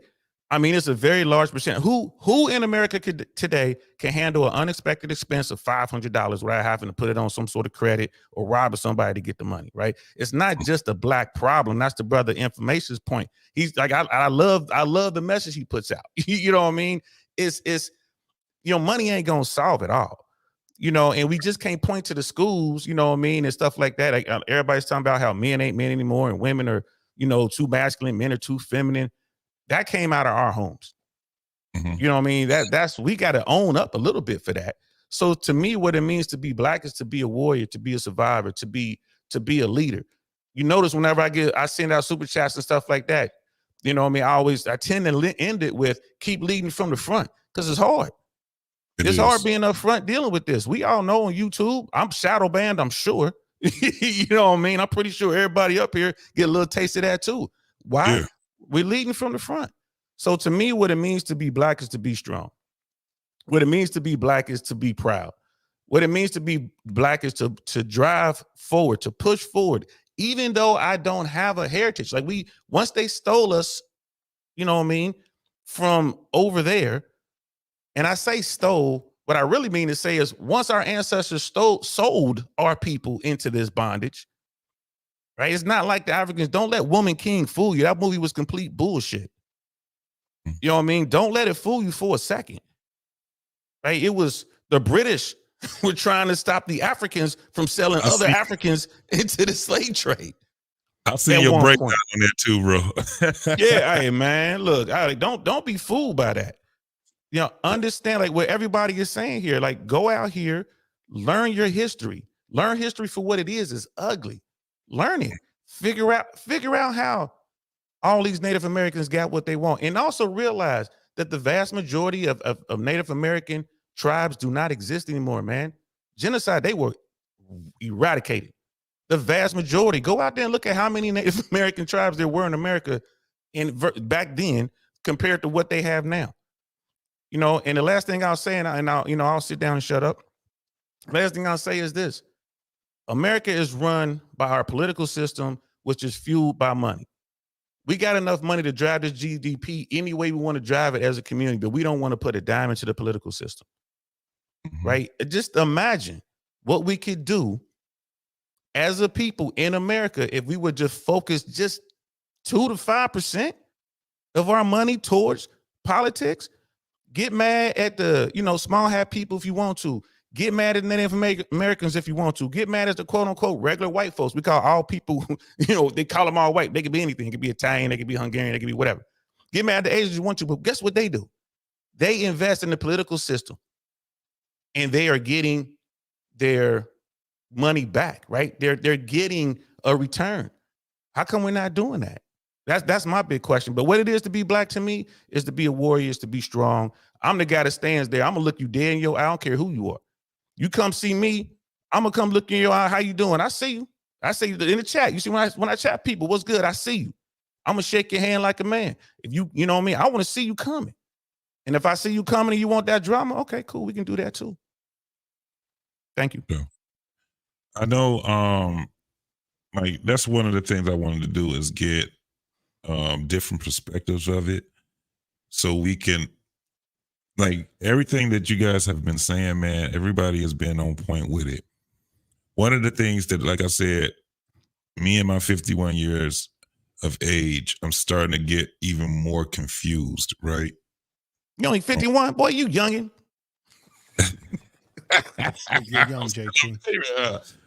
But it's starting to be, and it's funny because I didn't expect to be as confused as I've been probably in the past year, just based off of not just history, but trying to figure out how we can drive this thing forward as people. Do we do it as, a unit of black folks? Do we do it as a co-op with other ethnicities? Do we do it, it seemed like we're backpedaling on progress, because now we go from this whole thing of what our ethnicity is or race or our nationality. Now we're at a point where it's like this whole thing has been pushed for gender wars. And I'm like, this is some bullshit right here, right?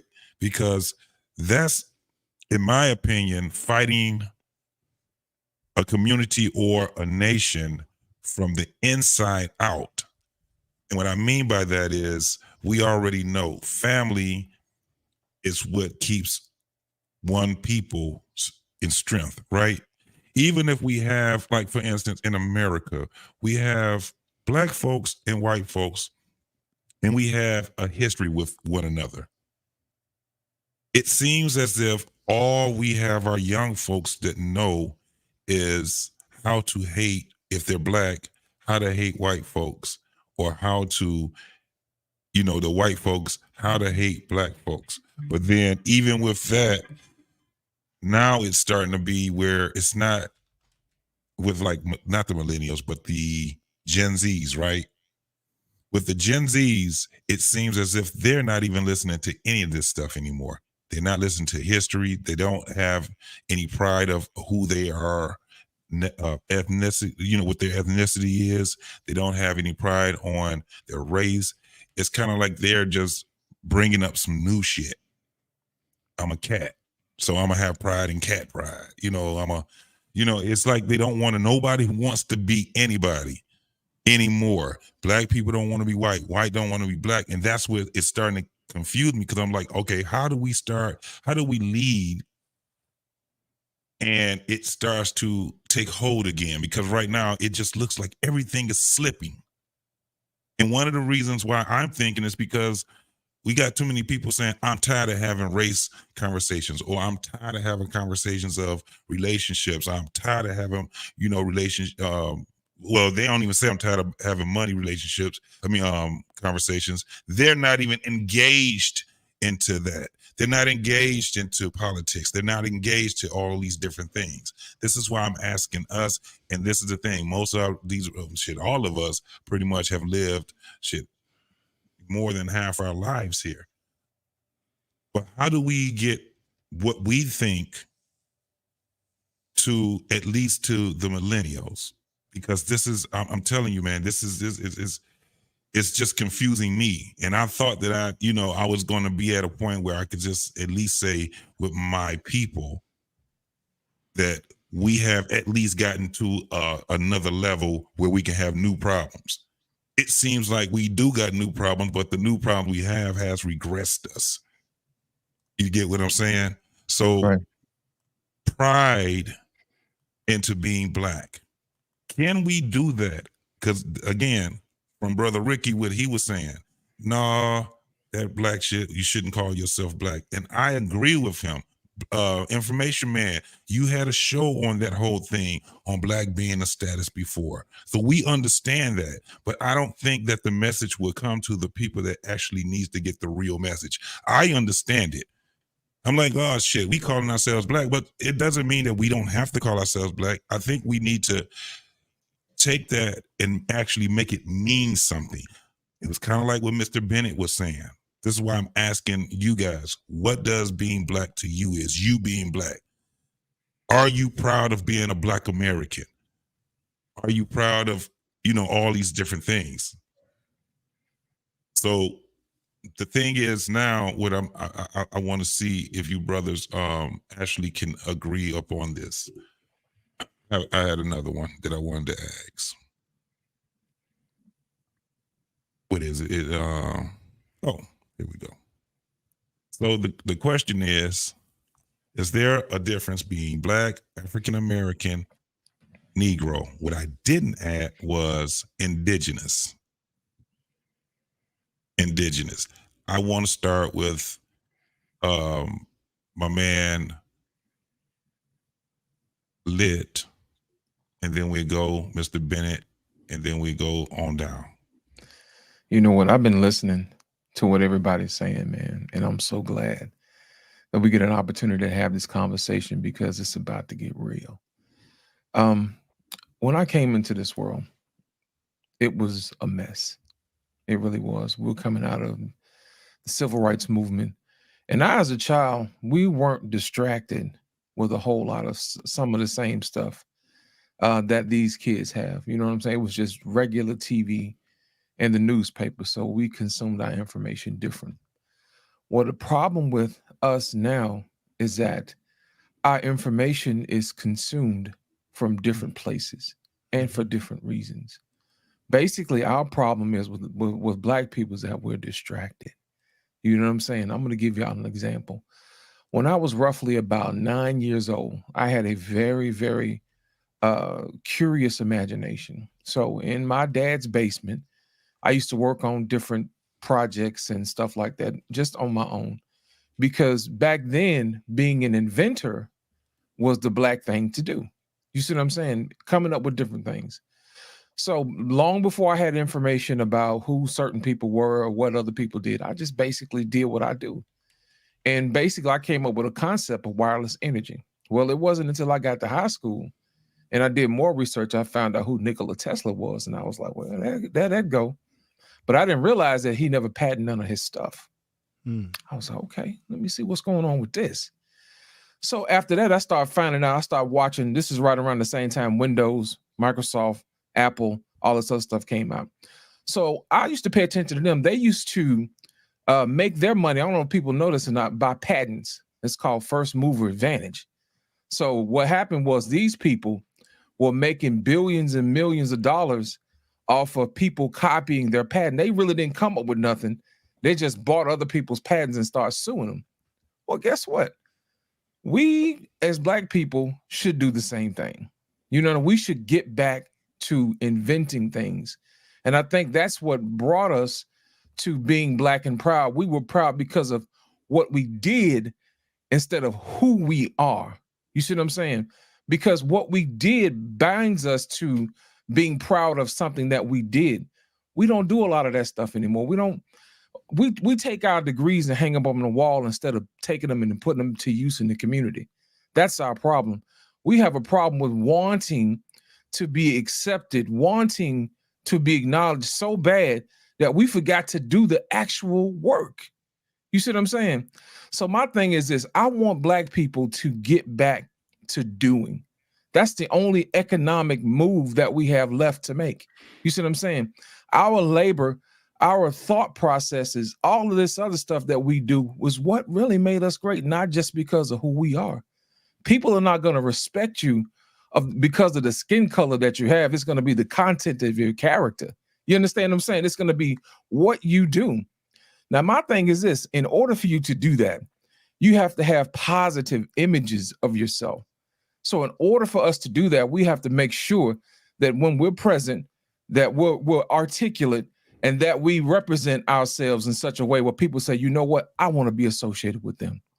I don't know if y'all remember this or not, but back in the 90s and the 2000s, they had this show called Cops, where every time you turn Cops on, who were they chasing? They were chasing us. And it made it seem like we were always the ones who were the degenerates, always the ones who were stealing and up to no good. Well, guess what? They still doing that same thing with TikTok and YouTube, and everybody's distracted doing these little funky little dances instead of us getting back to reinventing ourselves. You see what I'm saying? Going back to make sure that we are the ones that people come to when they need things done. You see what I'm saying? We need to get back to being the brain trust. You see what I'm saying? And I think a lot of times people, when you think of Chinese, you think about cheap labor. You know what I'm saying? You don't really think of them as being innovators. That's what we used to do. People used to come to America and say, you know what? Those people over there are the inventors. Those people are the Imagineers. Those people are the ones who come up with the ideas, and everybody else just copies. But if you go back and you do the numbers, America ain't even in the top 3 no more, y'all. You know what I'm saying? Our kids are slowly slipping away because we have a problem with our identity, because we're doing bad business with each other. So until we start getting our business back together between each other, then we can inspire another generation to say, you know what? I'm proud to be Black. I'm proud to be an American. I'm proud to be who I am because I serve a purpose. You see what I'm saying? And the minute we start having first mover advantages in other situations, that's when you start making money. That's when you start getting patents. That's when people have to pay you for the work that you did. We have to get back to work, people. That's what we have to do. And all this, dividing up this, that, and the other, my whole thing is this. The only reason why we divided is because we're fighting over a story we never wrote. We never wrote any of this. What if I told you that everything that you were told was a bald-faced lie? Everything that you were taught was a bald-faced lie. Who's writing it? Who has the advantage? I'm teaching you to think for yourself. Think about this for a minute. Uncle Ricky hit on something a minute ago. He said there were some cities here in America that were already here. You know what I'm saying? That had Native American names. For one, Chicago was one of them. Chilago. That's what they used to call it. What people don't realize is they used to have world fairs all across this country they don't have anymore. You know why, don't you? Because people were already here. And what they did was to hide it. They burned it all down. You see what I'm saying? So guess what? They did a reset. If you go back and you find a whole lot of these other statues or whatever, they have 2 dates. They have a date that starts with a 7, and then they have another date that starts with a 17. What time frame are we living in? If somebody else controls the narrative, they control how you think. I'm trying to teach you how to think for yourself. What is really going on? What if we already had a civilization here and somebody stole it? Somebody burned it to the ground and gave you a new narrative, ran it backwards, so to speak, and said, you know what? You were just a slave. Instead of saying you were an innovator. What if you were a peaceful, imaginative people who built buildings, pyramids, things they still can't build to this day? You see what I'm saying? That speaks to a much older civilization. You see what I'm saying? But until you do your information, you'll believe this same lie that people tells you all the time. Your people come from a long line of cotton pickers and all this other stuff when you really wasn't. You were the Imagineers. You were the pioneers. Everywhere we set foot on this planet, we made it better. But we choose to believe the lie. My thing is this: what serves you better? Finding the truth of who you really are, or continuing to live a lie somebody else told you? I gave you a little bit of information. The rest of it is up to you. Find out a little bit more. Do more research. Stretch your mind. Stretch your imagination.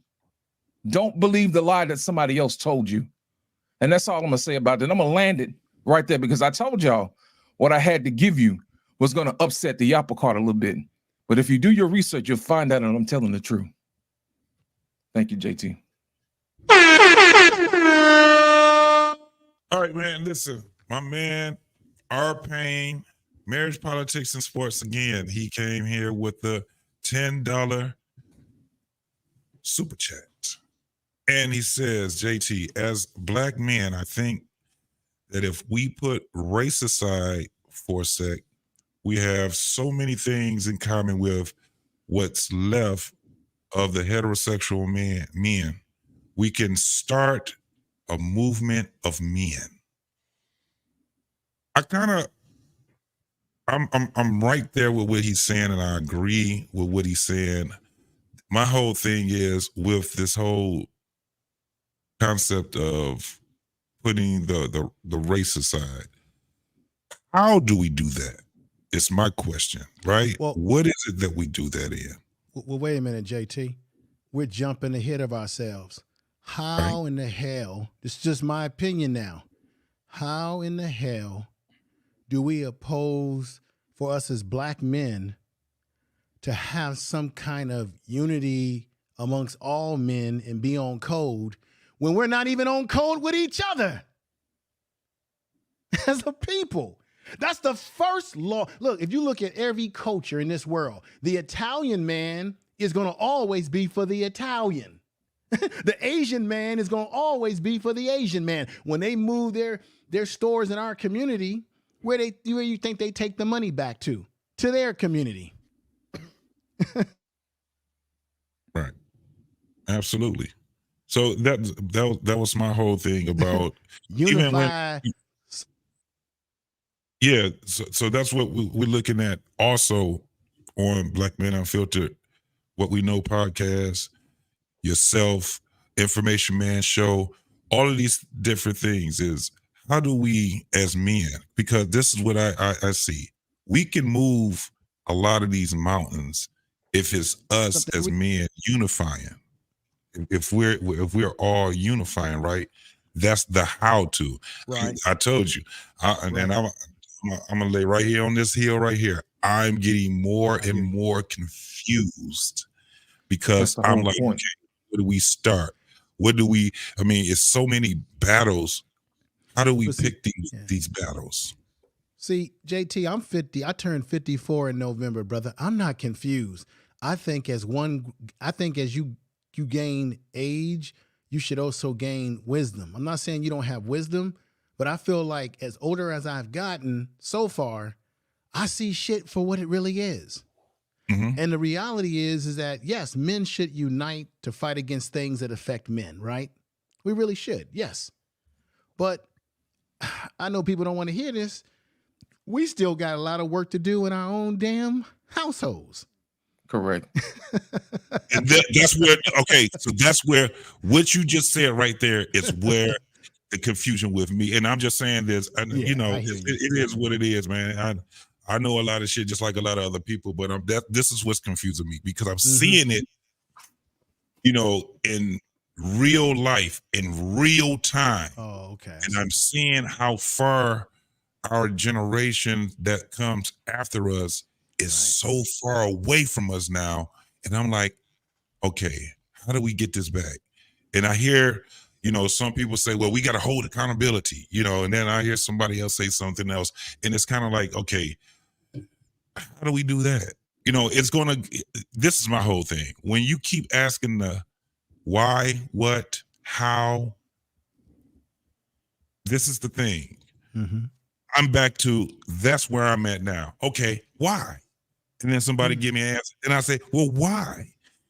Because when you keep saying it, it's kind of like how children, they're innocent and they're going to keep asking you why. Why is the sky blue? You tell them why the sky is blue, they're going to say, well, why?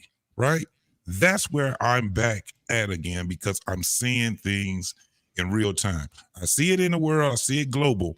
What I'm saying is just in my family, the people that's right in front of me, the people that I love. And it's funny because I remember, you know, my grandmothers and my uncles, great uncles, and I remember them saying, once you start getting in your 50s, life is going to start going faster and it's going to be so much in your face where if you're not equipped, it will scare you to a point where you're ready to die. Because you're just going to lose people so much. I remember somebody telling me this. I was in my 20s. Now it's starting to resonate. I'm starting to see I mean, man, we just losing people left and right. And this is a time where most people start losing their parents, if their parents are not already gone. But to add on to the natural stuff, you got so many people that done lost their children. You got a lot of people that done lost their children, man. We got a lot of, so it's starting to get me to a point where, okay, how we get this motherfucker back? How we get this shit back at least, and everybody ain't gonna make it. I'm not into the kumbaya type of thing. I'm looking for just some type of solution where we can start from. Men unite, I definitely get it, but it goes to what you were saying also, information, man. We got to be on code. We have to be on code with each other. Again, it raises the question. How and what's the purpose? Why? Why? Mr. Bennett, you got anything to add to that, man? Or to answer?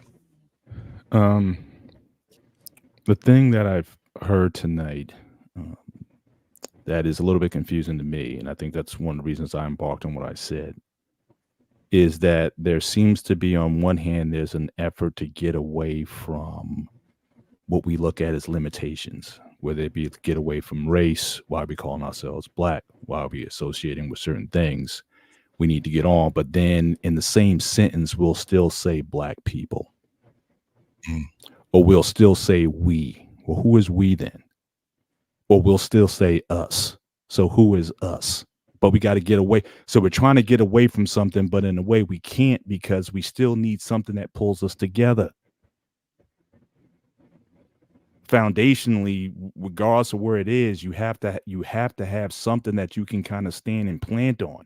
Back in the day, it seemed like it was easier. Now it's harder because of the different information that's available, because younger generations aren't as tied into the struggle, and that struggle seems to, at least in their minds, further away from them. But like I said, I go back to my daughters again. My daughters, it got to a point where they did not feel rooted. So I had to root them in a way that they could comprehend, they can understand, and then they could share with those of like mind. So when our pain says, as a black man, if we put away race, and then he says immediately after that, he says we. You hear people in this space talking about, well, there is no black community. Well, then what are we then? Because you'll still say we. So for me, again, I think part of, can we at least come to some consensus? Can we have something that we can work off to say, okay, this is where we start. It's not where we're finished. It's not going to define us permanently, but it's a start. You need roots so that you can grow branches. So that's why I defined it the way it is. So, and back to, brother Lit, I mean, you were spot on, but again, that's the way I define it. It's much more complex. It's who we are and what we do. Oftentimes, who you are is defined by what you do. That you can't just separate the two. It's also where we've come from, and it's also where we're going. All of those things, we have a commonality that we need to tie together. And what I'm trying to bring to this conversation is, can we have an anchor? Can we put our stake here and says, this is who we are? And then we can talk about the way forward, but we're still debating over, are we a we to begin with? There is no black community. Why are we talking in these terms? Why are we associating ourselves with a skin color? All these narrow definitions. And again, it's bigger than that. So I think why you may be confused about it, or certainly the confusion I hear when I see people so adamant we need to get away from blackness, but then in the next sentence, who's the we you're talking about? Can we come to it? We need to come to something that anchors us so we can go out and then explore and develop and build. But I'm all about excellence. I'm all about invention. I'm all about the positive. The imagery is huge. I mean, Lost, you nail that one. The imagery of ourselves, and with all these things that are out there that are showing the negative sides of us. And it's not even to say that the positive isn't being shown, but there's so much of the darkness being shown that people don't even pay attention to the light. There's a lot of good content out there. This platform is one of them There's a lot of great content that's being shared, information, man. I know, brother, you put in the work every week. So I know there's positive things that are out there, but it's being drowned out by the loudness of this other stuff that's out there. Facts. So, but that's still the hard work that still needs to be done. We need to create a positive platform and environment that uplifts, celebrates, informs, instructs Black people on how to be the best versions of ourselves to go forward. Can we get our families back together? And then once we get our families back together, can we get our communities functioning again? Can we start being better managers of our money? Can we start doing things that move the needle forward for us as a whole? Can we get that message out? But I think it has to start. It has to start in something. And for the younger millennials, again, that's one of the things I'm trying to do in these spaces. I was just talking to a brother I went to school with. He's one of the deans at the colleges now, and he recognizes the problem also, the ethnic beefs that are happening amongst people who look like us, but from all the different parts of the world, of the diaspora, as we used to call it. That's just not moving in. That's not serving anybody. To say, hold up, brother, we going through the same. Why we beefing?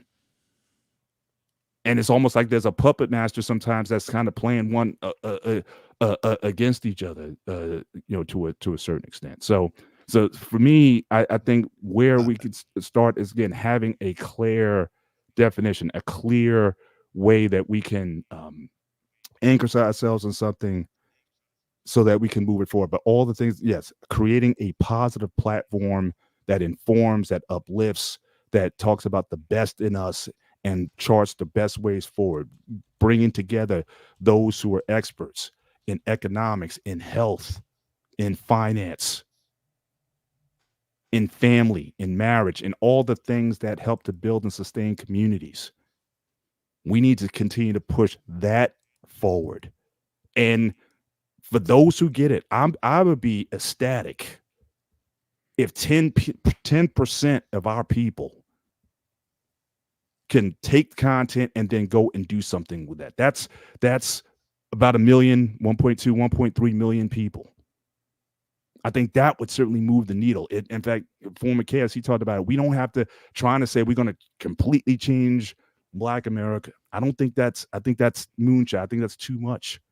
But can we get 10% of people who want to do things differently but don't know how, or haven't been seeing the models but want something different? They know their situation is not ideal, but can they identify people who are doing it right?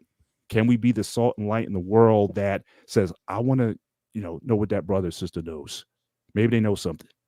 Every one of us on this panel, we should have people in their 30s, if not 40s, that we should be meant to have relationships with, that we're mentoring in some form or fashion. And it should be down. Again, I talked about this before. Mentoring we shouldn't be worrying about so much about the Gen Zers. I think at this point, we're too old for that. Right. There's some 40 somethings. I got, again, my youngest is 20. I got some guys 35, 38 years old, got kids 8 and 12 years old, still trying to work some things out. I can talk to that guy. And because he can see me, it's like, man, you just got through that. How'd you get through it? Let's meet. Let's have a conversation. So we should be influenced on that. But, so again, manage what we can manage. Conversations that we can have. Again, a 20-year-old isn't going to listen to us. I mean, they made that clear in many conversations that the Gen Xers blew it, or the baby boomers blew it. Yeah, and we still got some you got some older millennials though. Hey, I'm 40 years old and I'm just still trying to work some things out. I'm at a part of my career. Where should I go from here? There's a lot of influence we can have with those guys. And then hopefully those guys can then take some 30-year-olds, and the 30-year-olds can do the 20-year-olds, and so on and so forth. But it needs to be a lot more directed in terms of what we're doing. But overall, we need to have an anchor. Yeah, I'm gonna read this chat right quick. Information, man. I'm gonna let you go. Read the super chat. The brother's got an interesting message there. Here comes the money. Here we go. Money talk. Here comes the money.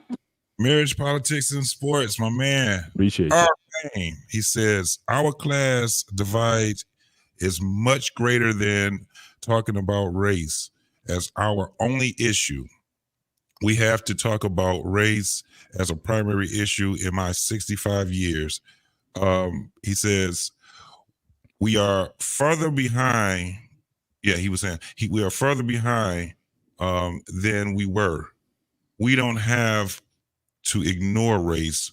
Whose code? He was asking whose code that we should be on. I appreciate you, man. I appreciate it. Your super chat again, but yeah, let's address that right. Can I read? I want to read. Must Be Logic, who gave me a super chat, $10 super chat, which I appreciate that. Thank you for the super chat. We as a people what was this? Compartmentalize. Compartmentalize. Okay. We allow color to define us. We have to dig deep into who we are as individuals first. What do y'all think about that? It's exactly what I just said. Mm-hmm. You want to separate, you want to get down to the individual, but you're still using the word we. If we're all individuals, then who's the we then? Right. And how do you define we if you want to focus on the individual? So again, so it's like you're trying to separate yourself from it because you look at it as a limitation. But then you still want to, but you still can't escape it because we're something. And it's not, again, as I said, it's not just race, it's experience, it's identity, it's culture. I mean, look at our music. We got R&B, hip hop, Afrobeat, reggae. It's the same music. The dances, the foods. It's the same. It's the same thing. It's the same rhythm. It's the same. It's like this. It's the way we talk. I remember Neil deGrasse Tyson. On a Vlad show, he talked about being black. He does not want to be identified as a black scientist because he thinks that's a limitation. He just wants to be, again, a scientist who just so happens to be black. Mm-hmm. But I'm asking the question, what is wrong with being a black scientist? And the one thing that I've always asked about Neil deGrasse Tyson is, why is it that he resonates with so many people, regardless of people aren't even interested in science? But you listen to the man. Look at how he talks. He's got a swag about him. Right. That draws people in. Why do our artists and entertainers entertain cross-platform? Michael Jackson, Prince, all the James Brown, all these people, they weren't just singing to black people. Everybody was on with these guys. It's our timbre, it's our resonance, it's our rhythm, it's all these things that contribute to the world. It's not saying we're better than anybody else, but there is a uniqueness about us. So why do we look at black as something less than? No, it's just a part of the human experience that we so happen to have, that we've shared with the world. Right. So why are we looking at black as a limitation? Because and I've said this many times, in America, we are culturally conditioned to see black as inferior, white and anything else as superior. And as a manifestation of that cultural conditioning, we will underestimate, undervalue, and marginalize ourselves as black people, and the larger society does it to us. You said a really good point, Mr. Bennett. You said the brother who's a scientist, Neil deGrasse Tyson. Neil deGrasse brilliant. Tyson. I mean, I love. He's brilliant. I listen he to him. says he doesn't want to be seen as a black scientist, but you said he doesn't go around saying he's a black scientist. He doesn't go around, but people still listen to him. So therefore, even if he sees himself as a black scientist, people see value in the knowledge that he has. But it's not just that. But there should be some you got pride others. Because you got Neil, the science guy. Okay. What's the guy? Bill Nye the science guy. He doesn't resonate like Neil. But because Neil is personable, I think he's personable in the way he talks and he explains things, right? He makes it very simple. But I think there's a problem when we try to run away from who we are. And this is no disrespect. I personally think that this is one of the reasons why Black people in America, we tend to want to identify with other things that have more glory to it. So when you look at, for example, Egypt, where Black people in America are bamboozled with our Egypt assessment. Affiliation. Yeah. Right. You know why? Because it's got pyramids. The landscape is very extraterrestrial. They wearing the gold and they got the fancy regalia on, right? But for some of us who came from West Africa or tropical Africa, when we look at that part of the continent, it doesn't look romantic enough to us, right? We don't want to be associated with people wearing little trees around, wearing things that don't seem technology-like. And because Black people have been so beaten down psychologically in this country, we want to associate with anything that looks great. That's why, no disrespect to people who have the belief that we come from here. I get that. I've studied that too. But I think that's one reason why psychologically we tend to want to gravitate to, I don't come from the continent. We come from over here. See, we built pyramids because we've been taught, this is the facts, that anything associated with the continent of Africa, by watching them damn Tarzan movies when we were growing up, right, that Africa has a negative connotation because of the way they depict the people, walking around the way they would depict them, no clothes on, looking savage. That's the way they depicted it. And so we've been conditioned by those imageries that we have to gravitate sometimes to something that's more romantic. That's why we love this whole idea about Egypt. But we got to realize for those of us who come from North America or the western part of Africa, so we think, or may not, technically our ancestors didn't come from that part. Now, maybe they did, who knows? But if we came, this is my thing, if we did come from North America, if we are the original natives here and all of those things, and that's great, that's grand, then why are we so obsessed with being an Egypt obsessed? If you're gonna say this is the confusion, JT, that you're talking about, brother. 1 minute we're saying we're from here and we're native, but we're so focused on Egypt. Well, that ain't where we come from.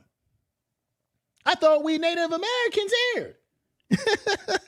You see? I'm gonna help you out with that information. No, I'm just saying this for the argument's sake, brother. I'm just, Yeah. It's just the conversations that we have, and this is what I was saying.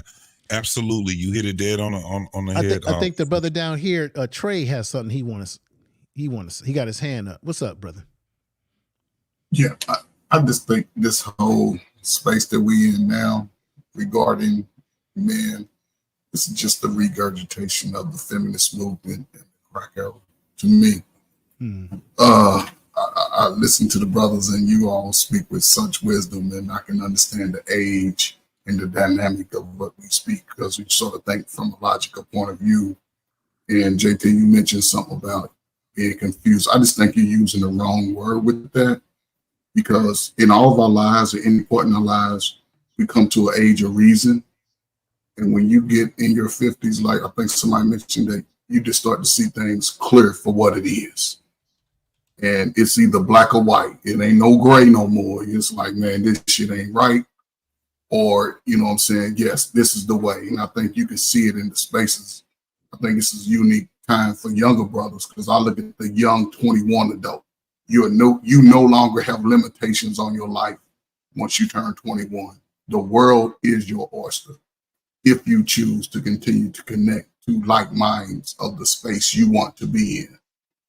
I think a lot of brothers just tend to give up early because, again, they miss that balance when you're 12 or 13, when those kahunas start separating from your body. it shows the importance of a male figure. We had 100 good years where everybody from the baby 6 weeks old to great grandmama, the eldest, even if, listen, the funny thing about us as a nation, we don't know how we became cousins because some of us are related that ain't related. You know, so we just came in that movement together. So we just came as a community, everything built. And I think America was understood us because then they created the Social Security number so they could say like, oh, they understood the strength that we had in male, female-led homes. They understood that. So as we fight for these rights, you know, remember one hand, Malcolm wanted separation, Nation of Islam. Pastors was like, no, man, we need to get in this game together. We need to fall in with them. And as we fell in, we lost a lot of our identity. The church used to be a place where you go, all the men spoke about community issues, things that could keep stuff out of the community. Once they realized that that was the way that we were going to thrive, they threw a wrench in the game. No, come on over and get this new. And black men were still fighting to hold a place. We still had the strength in our numbers, and we still spoke together. And we were moving on. Even when mothers chose to go to these public houses, they still understood their role in a sense. You wasn't going to the club seeing your mama and your aunties unless your auntie, you knew your auntie had a reputation. But you wasn't going out there seeing mom. She went to the church picnic and the family reunion. That was it. Then you bring in the crack era, it took the mother out the home. Now we dealing with and this is where the powers that set this in motion understood the dynamics. So now we 40 years into it. Brother Bennett mentioned 40-year-old guys. A lot of time between the age of 18 pretty much to 35, several brothers have not been on a level playing field because they didn't have the father to say, or the big uncle to say, man, get your shit together.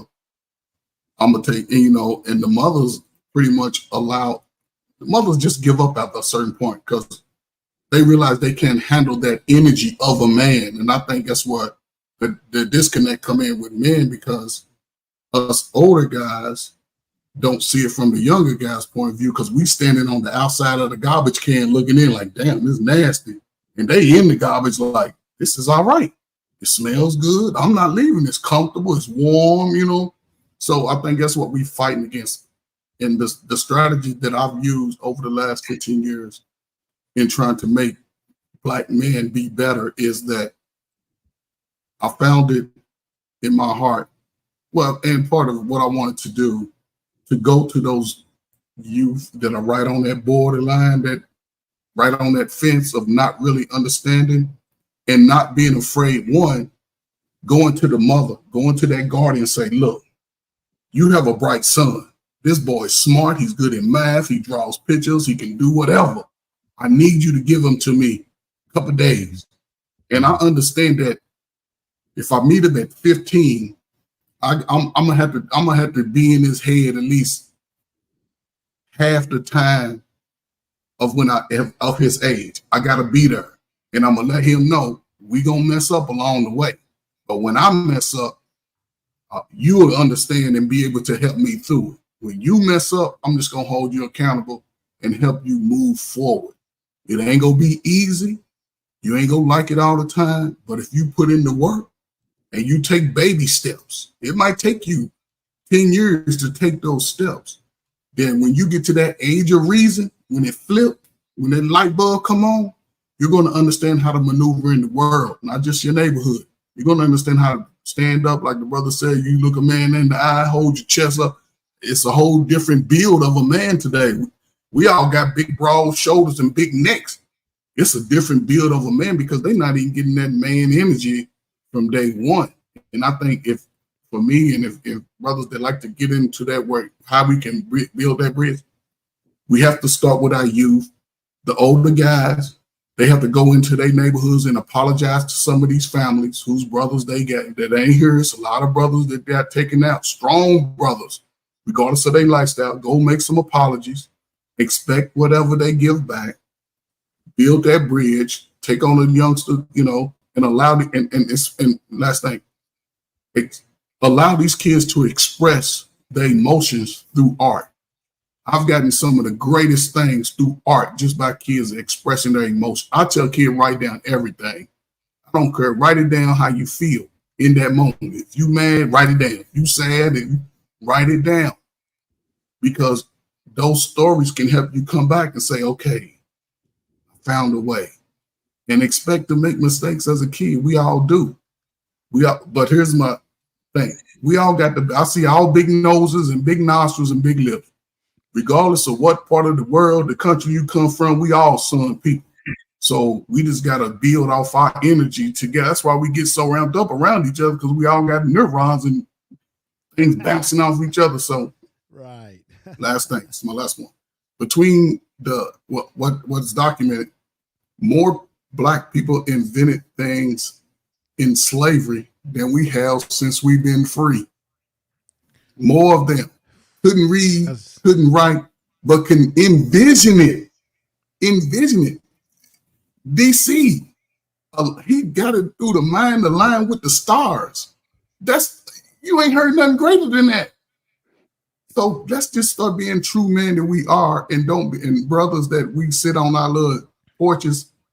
Don't be afraid to go to that kid in a peaceful way, and go to that mother, and she'll give that boy to you. Like, here, man, take him. But let her know it'll be a little change, because don't spend that money on your wig. I need $40 so we can go eat, and I can feed him and talk to him. So that's me.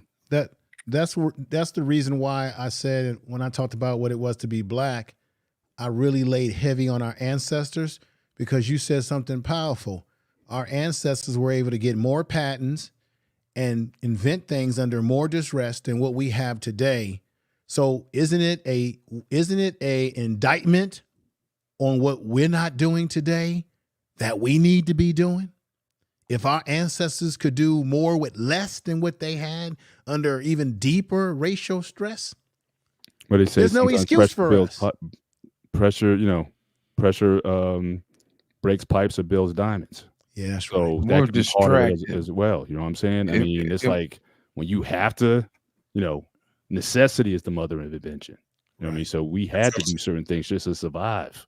You know what I mean? So I think that's something, I think, just with the relative piece that DL Saint was talking about, go in these other portions of the world where there's just all this chaos and whatnot. But, a lot of those folks, when they get here, their communities are tight, because, again, there is that sort of banding together. But this illusion that, America is now everyone's equal and everyone's an individual and everyone could do whatever, is there that connectiveness that really drives us to be, have to be the best version of ourselves, so we can just act. I see the other guy over there. He acting the fool. Oh, I guess I can act the fool also. Back in the day, you couldn't afford to be a fool, because being a fool could get you killed. Well, I'm sorry, delete it. My bad. What? Now, let me get this super chat from a man, R Payne.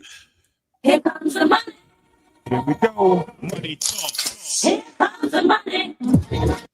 All right. R Payne says, we does not mean color. It means we as what we have in common with as Americans. I certainly do not look at Black as inferior. I don't think that is our biggest issue to solve any longer. That's what R Payne had put out there. Thank you, brother, for your super chat. Again, I appreciate you, man. You've been giving us yeah.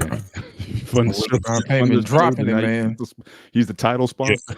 Right. Yeah, so what I'm gonna do is, Black Man Unfiltered, he always have something when we get a super chat. So what I want to do is, I actually want to give him, we're going to take a little break with this right here, man, so we can get my man White Chocolate to do a little something.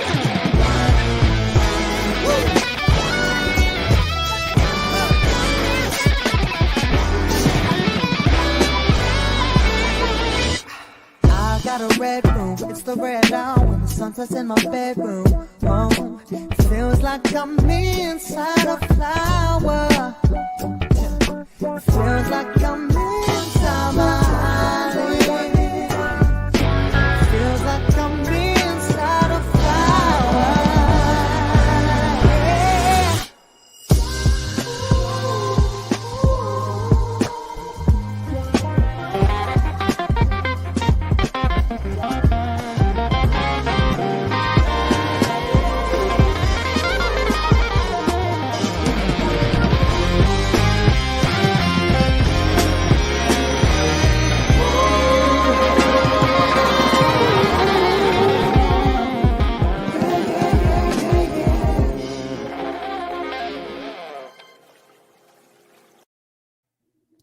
Ladies and Hey, gentlemen, oh, white chocolate. real quick Ladies and though. gentlemen, white chocolate. Jay, Yeah, real quick though. When we talk about this, to Brother Bennett's point, over here, to Brother Bennett's point and all the brothers' points tonight. Everyone in this country, I don't care what bubble they're from, they are on some level influenced and want to be down with the culture that the descendants of slaves have made here in America. I love that track right there. Like I love, donating to black man. I'm like, yo, please, you know what I want to see? That young man right there would be so willing to be led by someone who looks like us. If only we would go ahead and let our leadership ability be known. When I go out here and I mentor whatever, I lead first. I don't care what color, what bubble you come from. I lead first. And everything else is going to come under that. Of course, we're going to talk about racism. Of course, we're going to talk about sexism. What Brother Trey was saying about the feminist movement. Yeah, I agree with him. It's doing serious damage to America. Of course, we're going to talk about that. But we got to lead first. You know what I mean? We can't, I think we get lost. You know what I mean? Like Brother Lost in Translation was saying, we are so confused and we're so distracted with everything else that's going on.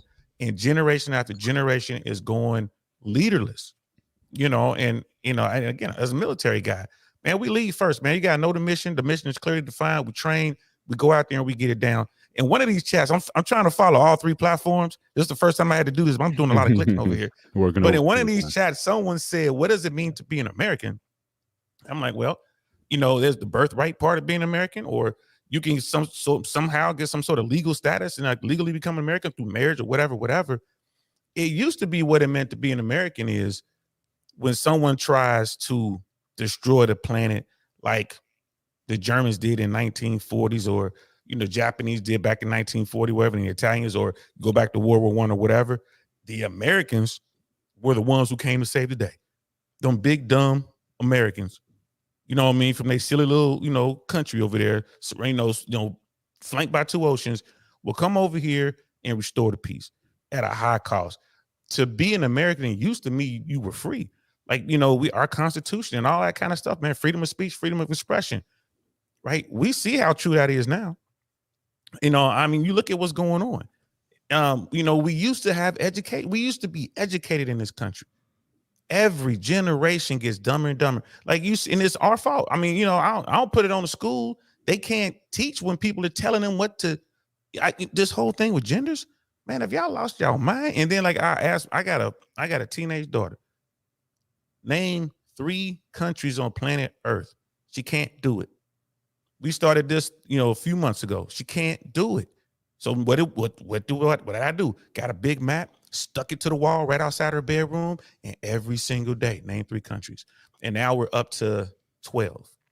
And we're going to continue to do this. My daughter's only in 8th grade. Like, how did you get to the 8th grade and you can't name the 2 countries that border us? I didn't say I'm like, name 3 countries, any country, name the country you in. She couldn't do it. So we have to take ownership from this. Slaves, the people who were emancipated doing slavery, the first ones, the slaves that got free. Mm-hmm. The government didn't want to pay them money, like 40 acres of tillable land and a mule. That was government. That was a General Grant's idea. Yeah, we're gonna do it. They didn't do it, but the slaves had nothing. You know what I mean? And they were just getting brutalized at every turn. But you know what they did? They educated themselves.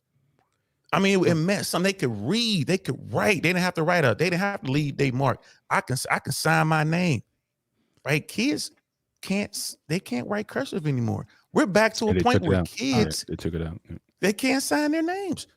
Now, are we gonna sit back and blame other people? Are we gonna look into that mirror and figure out a way to educate our kids? You notice I said our kids. I ain't talking about this. Ain't just blacks, right? This is America. I'm working on a book right now. It's called America, Fat, Dumb, and Not So Happy. And it's just my point of view of what I've seen. Look at us, man. We're fatter than any human's ever been. We're dumber than any nation has ever been. Look at as far as developed nations go too. And who's happy anymore? Ain't nobody happy out here, bro. Everybody out here mad. We so mad we picking up our things and we deleting each other.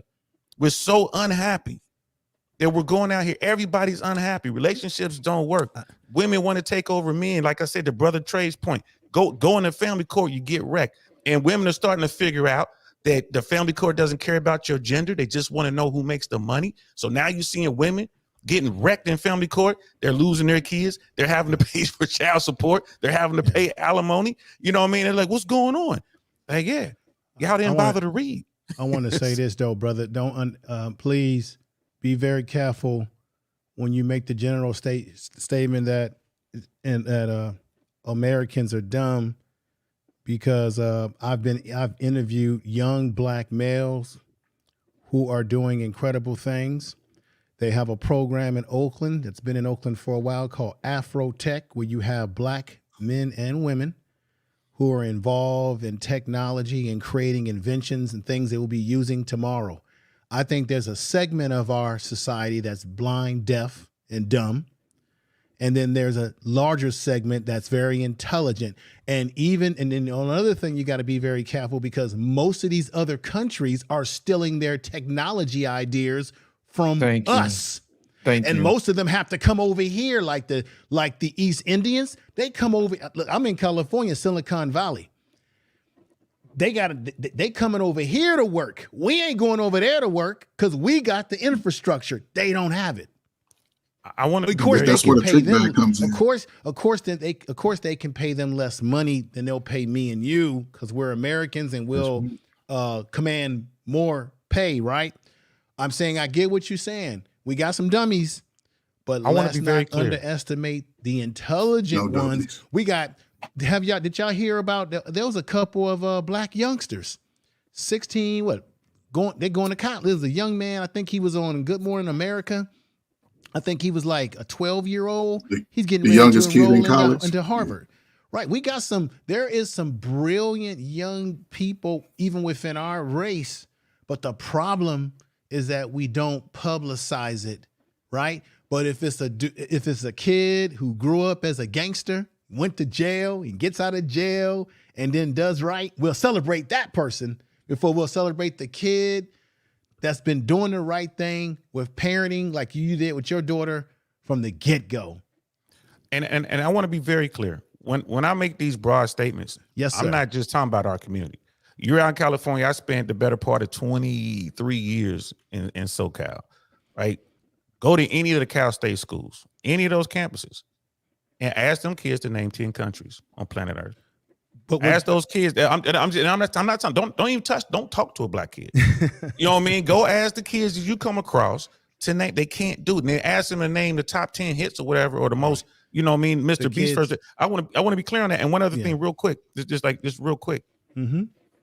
If you go stop an Armenian kid down in SoCal, if you go down to Glendale, California, you go talk to an Armenian kid, right? You will be blown away with the knowledge that an 8-year-old, 12-year-old, 18-year-old Armenian kid. It comes from the home. I'm not looking at society and trying to victimize anybody. I'm simply saying, right? Like right now, my daughter goes to school every day. I take her to school every day. My daughter be on the road. My daughter's out here doing everything she's supposed to do. And I got a quick side note I'll tell you in a second, but after you come back, because we got the society of everybody wants to be victims. My daughter is exceeding what she should be doing right now, but she can't name 3 countries if we didn't get into this on planet Earth, let alone forget about states, forget about cities, forget about history. But DL, can I just ask you one thing? And I got to go after this, guys. So again, great, fantastic show. Salute to outstanding Lost show. Translation, JT. Appreciate you, brother. Thank you. I don't want us to make the mistake though of having information meaning intelligence. What you're naming, and I used to be like that too. I can name like the top, back when I was a kid, I can name the top 20 longest rivers in the world. I can name all this, all that statistical stuff. And I think where the educational system has gone is, rather than just knowing information, like memorizing your times tables or whatnot, I think a lot of the educational system is more so geared towards teaching you how to problem solve and how to think. As far as getting that information, yeah, you can Google it. There's so many places where you can get that information if you need it. But I think that the educational system has changed from just knowing memorization to how to apply, how to do algorithms, how to apply a thought process to how to get, like, I remember even with my kids, I remember there was a time where I couldn't help my daughters with their math because they taught them this whole new math process that I could solve the problem for you. I can get you the answer, but it wasn't about them knowing the answer. It was about a thought process that they wanted to learn, that if I wanted to learn it, I would have had to do that also.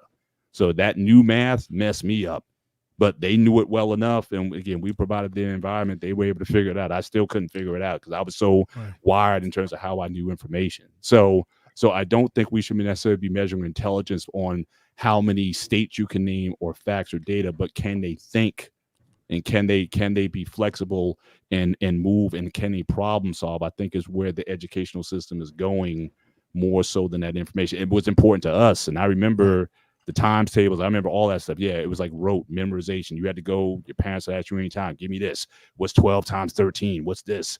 Yeah, you had to do that stuff. But it's just not there. So I don't want to link that with intelligence.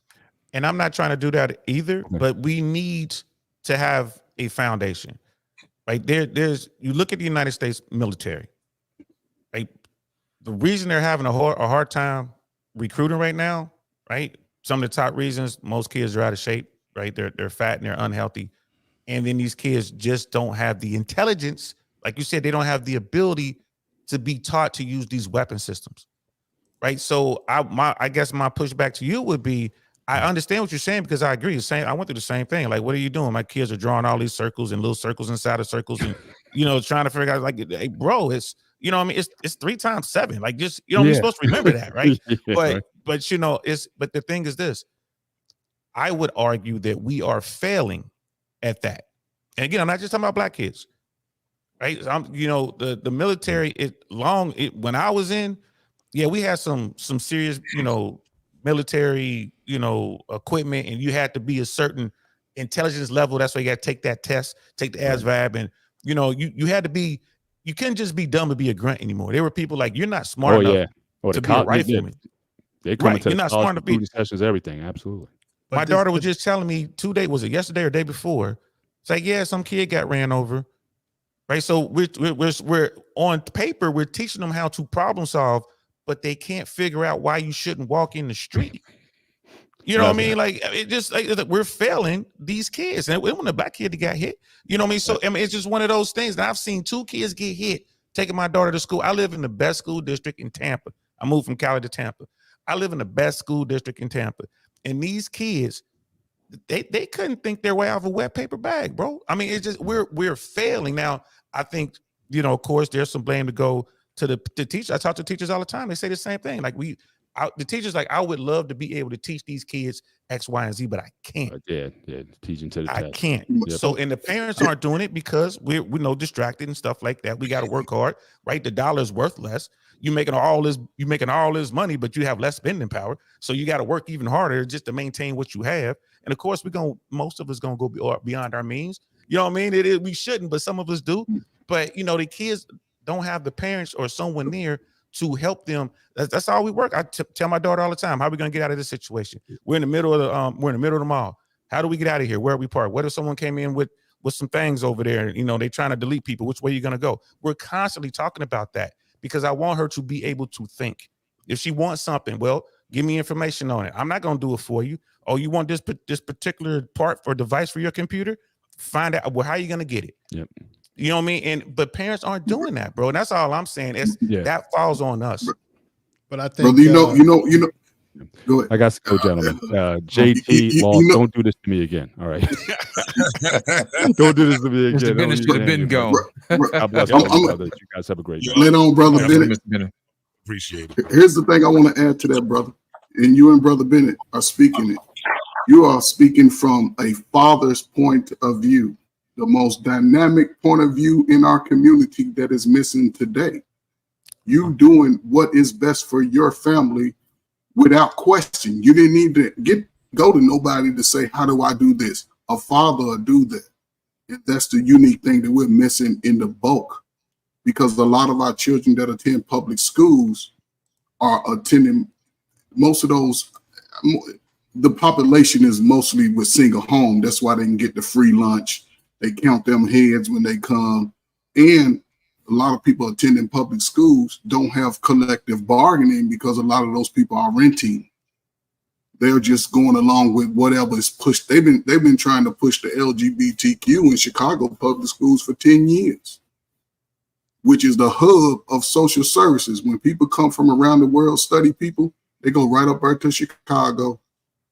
Chicago, that's when they started coming out. I learned that they took in cursive writing out of the school. First big failure. Bush, No Child Left Behind. You had to, instead of getting a 70, 75, now your ass can pass with a 51. Now you know everybody that you know get a 51. You be like, man, you dumb as hell. Come on. But without that dynamic of a father who is going to teach, and this is 3 things that a father is going to teach his child straight off the bat. One is competence. I'm going to keep saying it, competence. You're going to help them work through all that other stuff they got going on. When they start challenging mama, hey, boy, sit your ass down. When they start acting out, hey, come here, let me talk to you. What's going on? You're going to ask all the good questions. You ain't going to be like, well, he feel a certain way. You ain't going to think about his damn feelings. Then he's going to teach confidence. Your child's going to be confident to try new stuff. Confident enough to fail. A lot of these kids are afraid to fail. And then he's going to teach courage, because one thing a father go always understand, like, look, man, you better protect yourself out here. Somebody put their hands on you. Look, I ain't telling you to walk away, and I ain't telling you to fight, but at least be confident. You know, Joe Jackson, sometimes we got to be that man. I wish my father would have Joe Jackson me. I probably would have been on stage right now. But what I'm saying with that is, a father instills that courage for you to overcome that fear sometimes. One thing I did at an early age was I took all my children swimming when they were 6 months old. I put them in that water. I dumped them. 2 seconds. All my children can swim like fish today. I taught them how to write in cursive in 3 days. One of my sons, they wouldn't teach. Oh, let me show you how to get this. Because when you write in cursive, it teaches you how to critical think through stuff. A lot of students today, a lot of y'all had chemistry. You learned about the Bunsen burner and the test tube, and you learned that. They don't teach that. You had home ec. I knew how to sew a button on my shirt in the 7th grade. Like, what? I can sew my own. I ain't got to wait for mama no more. They teach. A lot of us got that. A lot of young, they took all that out the way because they realized we was advancing. Like, damn, these motherfuckers are picking this up fast. They smart. So they sort of took it away as we came into our adulthood. You don't see the same services, same programs, because even in the summer, everybody had to communicate and gather within their age group. 2 or 3 years difference. Little kids over here, and you didn't want to be around nobody. You was in high school, you didn't want to be around nobody in middle school. Like, man, you're a kid, get away from me. Now it's all big stuff. They all talking the same. They teaching, you know what I'm saying? So I think it's important, especially for fathers, man. If you got a chance to get your babies, man, go fight the court. Fight the court like you look for the weed man. You're going to stand there all day, wait for him. Go fight the courts. Tell them you want to be a father. They can't deny you that. You got to tell them, I want to be a father. Forget the mama.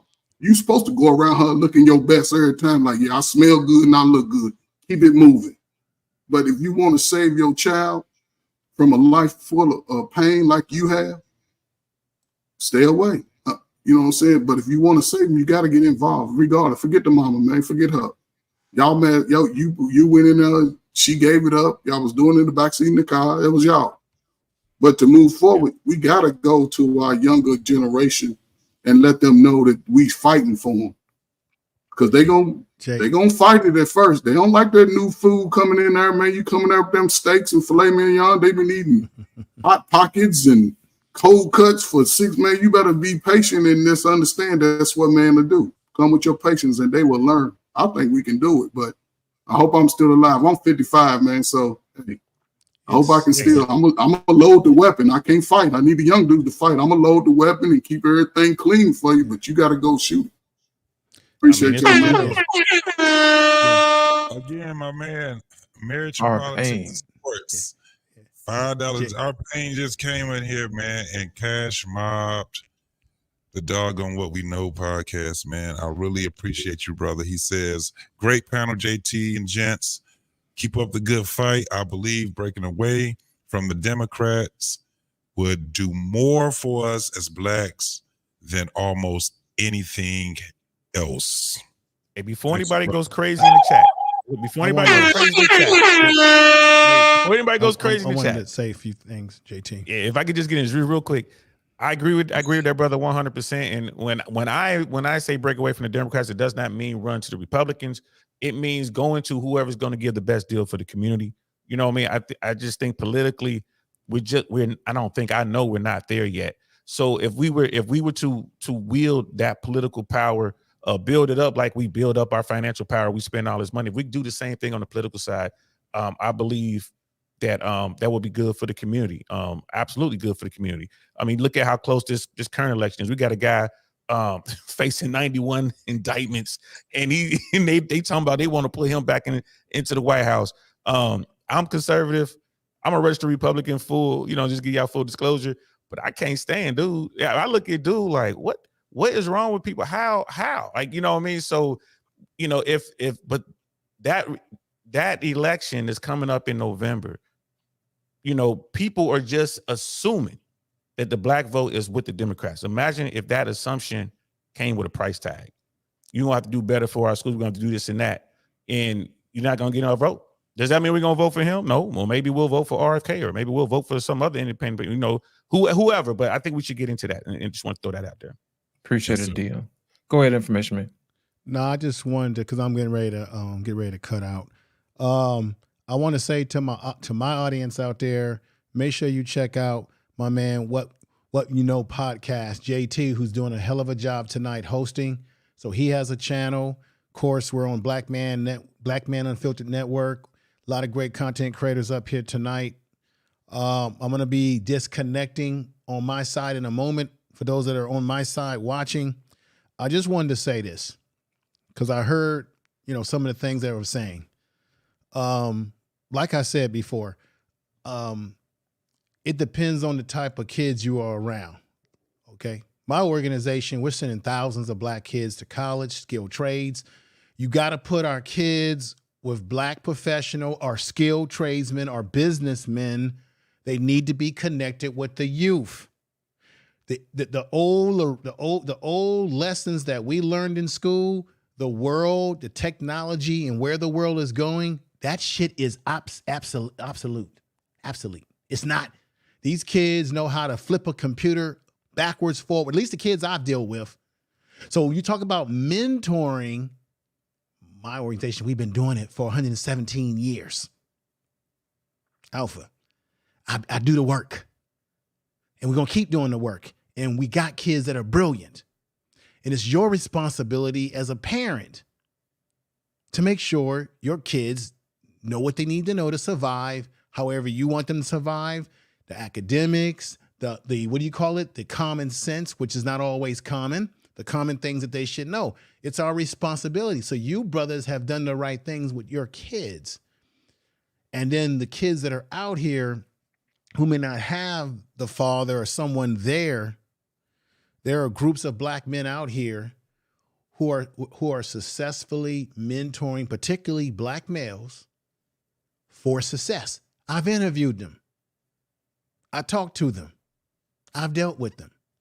So I don't look at the future as dire straits. There's going to in every generation, you're going to always have loops. Have y'all forgotten that they said that I'm a Gen Xer, that Gen Xers, what they call us? They said we were slackers.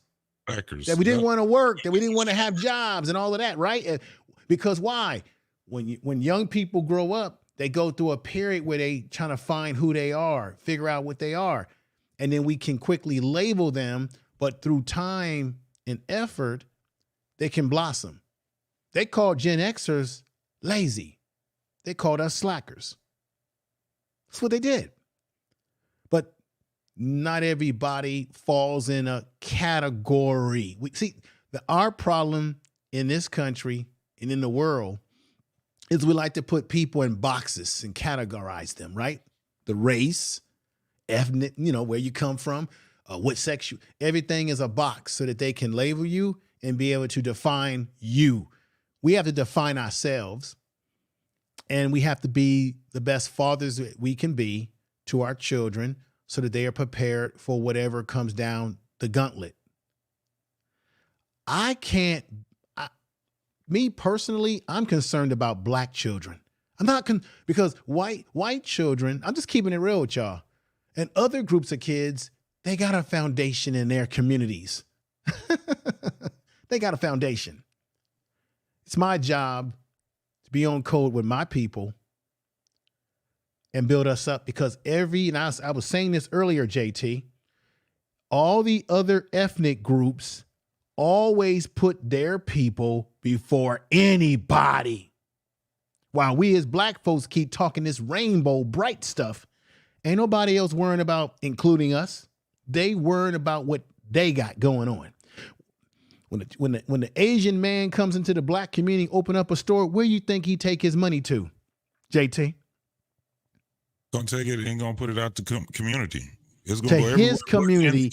He ain't working in our community to say, I'm gonna do this for black children. No, he taking it back to his community for his kids. Yep. Why can't black people have the same attitude and mentality? We too much into this love everybody. I ain't got time for that. I got time for doing what's in my best interest for me, my family, my people. Yes, right? sir. Because white folks, they don't need me. They don't need my help. They doing just fine. They running the country. They running the military.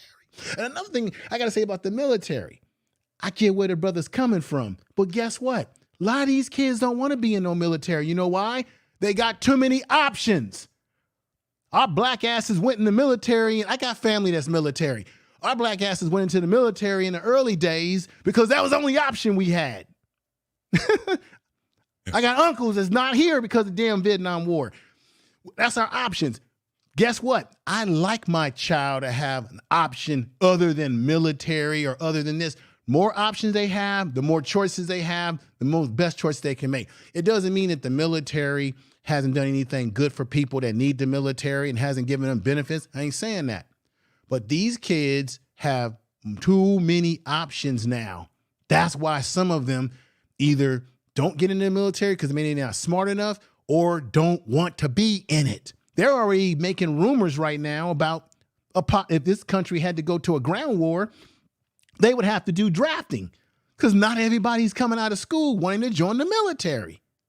That's absolute fact, bro. Things get high. Now, I don't mean to be I'm not trying to disrespect nobody up here that's military. I'm just saying I think some of these kids. But then you got to ask options. the question. Then you got to ask the question: are we as loyal, especially our younger generation? Yes, sir. Are y'all as loyal to the United States? Ooh, I mean, I don't think are you loyal because you got you know? And I was one that said I would. This is my final thought. I was one that said I would never go to the military coming out of high school. No, I used to see a recruit up. Man, I was down the hall, dipped out. I was playing sports. I'm going to college. I went to college. I think it was my freshman year in college. They had the NFL strike. Y'all remember? Some of y'all probably don't remember the NFL strike back in the 80s. Oh no, I remember, brother. I was alive and well. I'm gonna be a replacement player. It sounded good. Then I hurt my knee. Then I'm like, hell, this college shit seemed like it might work out. And I didn't want to ask mom and daddy for no money. So I said, you know what? I just find myself working. Okay, like shit, man. I don't see myself doing this. And this is me. This is a little story about my life. I found myself still in. That was when bikini underwear was hot. You know, I found myself still in underwear out of Target working overnight. I'm like, hell no. Let me do something. A friend joined the military. He running from the law. I didn't know. I'm like, hey man, you. When I went at the time, it gave me a different perspective because I went right before the Gulf War kicked off. I was in basic training. Right. And when I went to Saudi Arabia, I wasn't even out of basic training a month. I was in Saudi Arabia. I was running on the Persian Gulf. I traveled throughout just about the whole country of Saudi Arabia. I was fortunate enough out of Fort Hood. I traveled throughout that country. I saw the best of everything because Saudi Arabia is rich beyond measure. They created a different perspective. They created a beach out of a lake. I mean, an ocean waves out of a lake. So, you know. Wow. I But think what I then like when I about came, you, I just wanted to no, say I just this. wanted to finish. Go ahead. I'm sorry. Go ahead. I was going to No, give go a ahead. compliment. No, what I was going to say about brothers in the military, because I do have a lot of respect for those veterans that saved our ass in World War II. But you brothers that's in the military have an interesting perspective because for the most part, most of you have traveled the world and many of us have not. So you guys are able to bring a perspective in these areas that we can't imagine because that's really what I was just saying, a compliment. You guys have that worldly experience that many of us don't have. So I'm gonna finish. Look, so here's the unique thing about the options that you mentioned. So you mentioned options, okay. right? Okay, So yes, sir. coming today, YouTube allows another space for another option. But I'll say this. Mm-hmm. You 18, 19, you trying to figure it out. College is too expensive. Yeah, now, looking at the military compared to college, because I used to always do it to students, you can either owe $60,000 in the next 4 years, or you can make $60,000 in the next 4 years. You can learn a skilled trade that will apply outside of the military, or you can go sit in the class with the same type of class that you daydream in now, get nothing done. You will come out, and if you get hurt, make sure you go to the doctor so it can be in your record so you can get that extra bonus. Now, where it comes in at when you get 40 and 50, when your body start breaking down, you can claim those benefits that will propel you as you get older. Now, the firefighter in the military, they give you a $40,000 bonus. Now, some of y'all ain't gonna see $40,000 for a long time if you don't choose to go to the next level out of high school. So if you think about it, by the time you've been 24, 25, life go hit you. Sit down, look at your options, and make the best decision that will keep you out of debt. Until then, no children out of wedlock, not one. Don't have it. You will be broke for 35 years if you have a baby. I don't care. If you're not married, don't do it. I appreciate you, JT, man. It's always strong. Brother Lost in Podcast, Lost in Translation. You two brothers, I just met y'all. Hey, man, look, we out here. We're going to keep doing it. We ain't going nowhere. So Generation X, B, C, y'all going to have to push us off the cliff. We ain't going nowhere. We fighting with you. Right.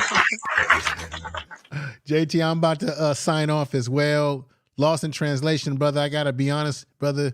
You really set us off really well. I really appreciate what you had said earlier too. And I appreciate Saint too.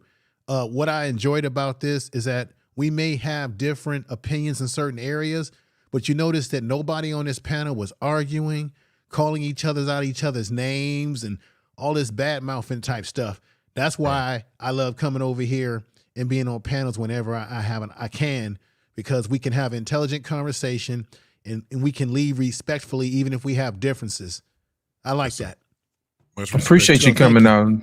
Shout out information, to you, man. I appreciate you all you brothers. Thank you. Be easy. Always a pleasure being on the panel with you, brother. And Saint DL is in a building, man. What's your final thought, my guy? My final thoughts, man. We'll keep it with the theme of military and why we should serve. And like Brother Trey, I was at KKMC too, man. I was right there, Rafa, Riyadh, same war. I didn't see you there, but we were chewing on the same dirt. I promise you. You know what I mean? And what I learned in the military, especially being a paratrooper, being Fort Bragg, working with the people I work with, working with the tip of the spear. Most Americans don't realize what it takes to be free, to keep America. As bad as it is in country, you have no idea who's trying to get in here and kill us all, right? So, and those guys, those men and women who toe the line, they do. Information Man, I respect 100% what you're saying because I truly believe in freedom. And I tell people all the time, freedom ain't free, first of all. And secondly, it's ugly. You know what I mean? But the time is coming, ladies and gentlemen. It's coming. Maybe sooner than later, where people going to have to, they're going to get snatched up. They ain't going to care how smart you are. They ain't going to care if you can figure out a problem. They going to need boots on the ground. and you're going to find yourself in some faraway land. And you're going to have to do America's business. And if you don't, imagine a world without America. What would that world look like? And that's my final thought right there. What would the world look like? Because everybody trying to get to this country, as bad as we say it is over here, it ain't no line of people trying to get into China. I ain't heard nan person talking about they want to go to Palestine right now. You know what I mean? And you can look at what's going on in Ukraine with Russia. So that's just where it is right now, man. But you know, I think America, I think we are victims of our own success. And it's been a long time since somebody punched us in the nose, and I think it's coming. Absolutely. Absolutely. You know, DL, I want to speak to something that you said earlier, man. You said that America is fatter than ever. You know what I'm saying? It's just one of those things.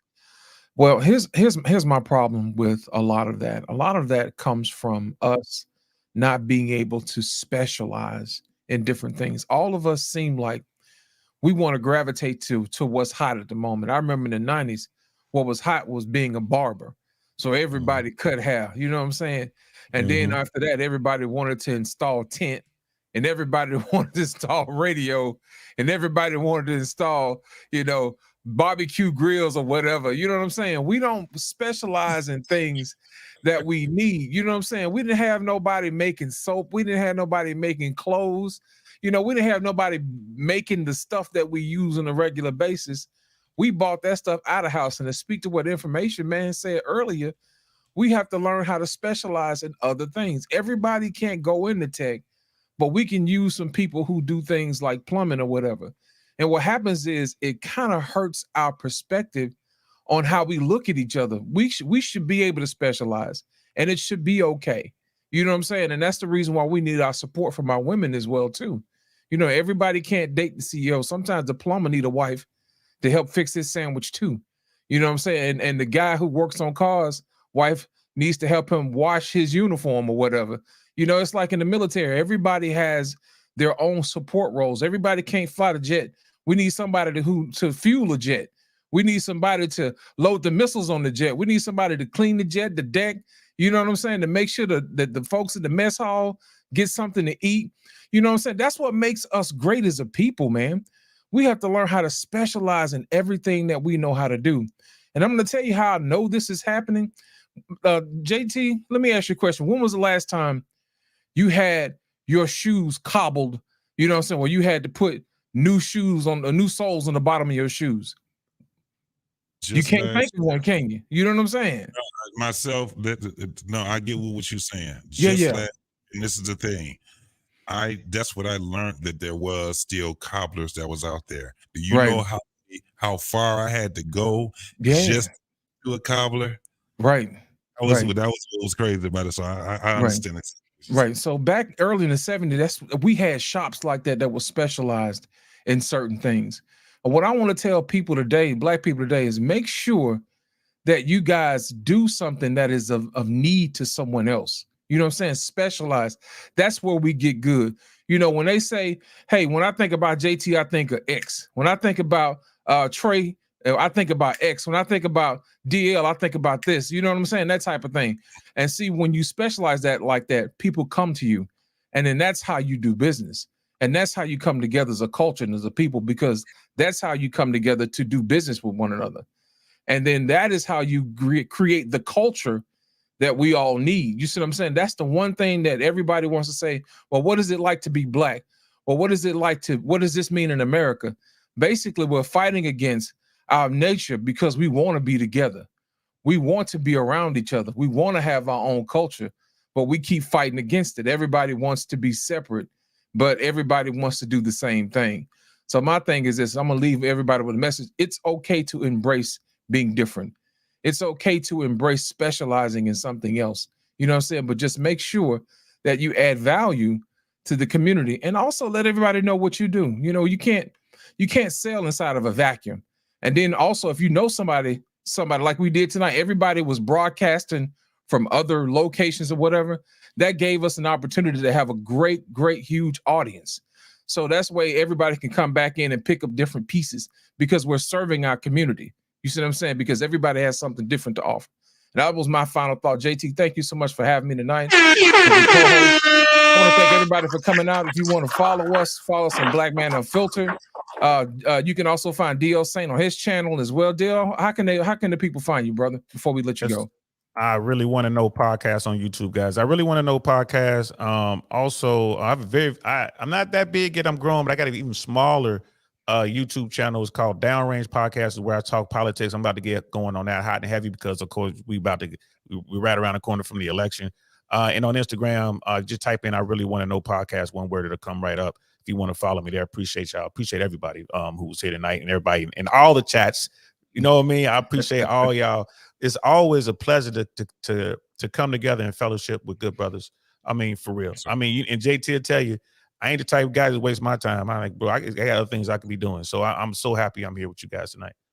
Appreciate it. Trey, you got anything you want to add? Tell the people how they can reach you, brother. Sentiment, man. I appreciate you. I appreciate y'all, man. You know what I'm saying? And you can find me at your local hardware store, Lowe's, Home Depot. I'm retired. I'm doing projects, you know.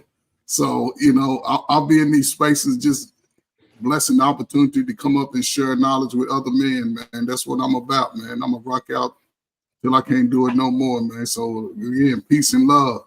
So we're going to take all of our tribal knowledge, and we're going to share it to our tribe, and we're going to come back 10 toes stronger, man. So I appreciate it, man. Thank you, brothers. Always a pleasure, Trey. I got a couple of more years for you, Trey, and I'm gonna be joining the ranks of you and DL and the likings of y'all and our pain.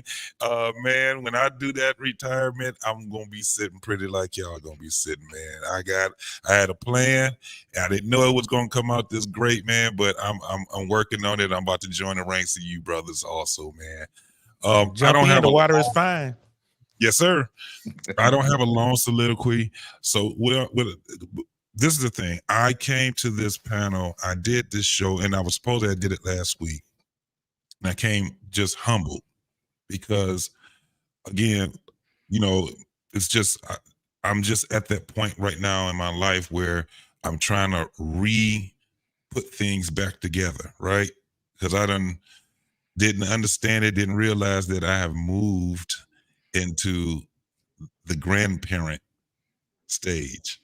You know what I'm saying? Never thought that I young whippersnapper and all that stuff. I've always been responsible for the majority of my adulthood. But man, just listening to things socially, consciously, anywhere from religion to, you know, consciousness to even when it comes down to being out here and getting my finances together, you know, all these different things.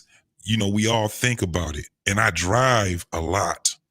So when I'm driving, I have to, you know, ponder a lot of things. I've been listening to a lot of podcasts, some really, really great ones, man. I mean, some new ones that's really, really great. And I had to start listening more to the younger generation too, because I got to admit, I was a little bit out of the loop, right? From what it is that they got going on. I ain't gonna never be in a loop with their lingo. That shit's stupid. That lingo they got, it has no meaning to it, none of that.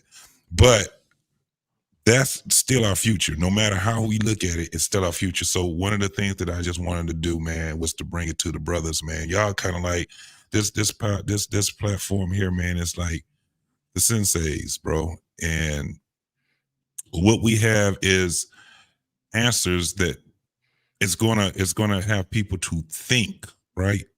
We don't have mad solutions. The solution is to think.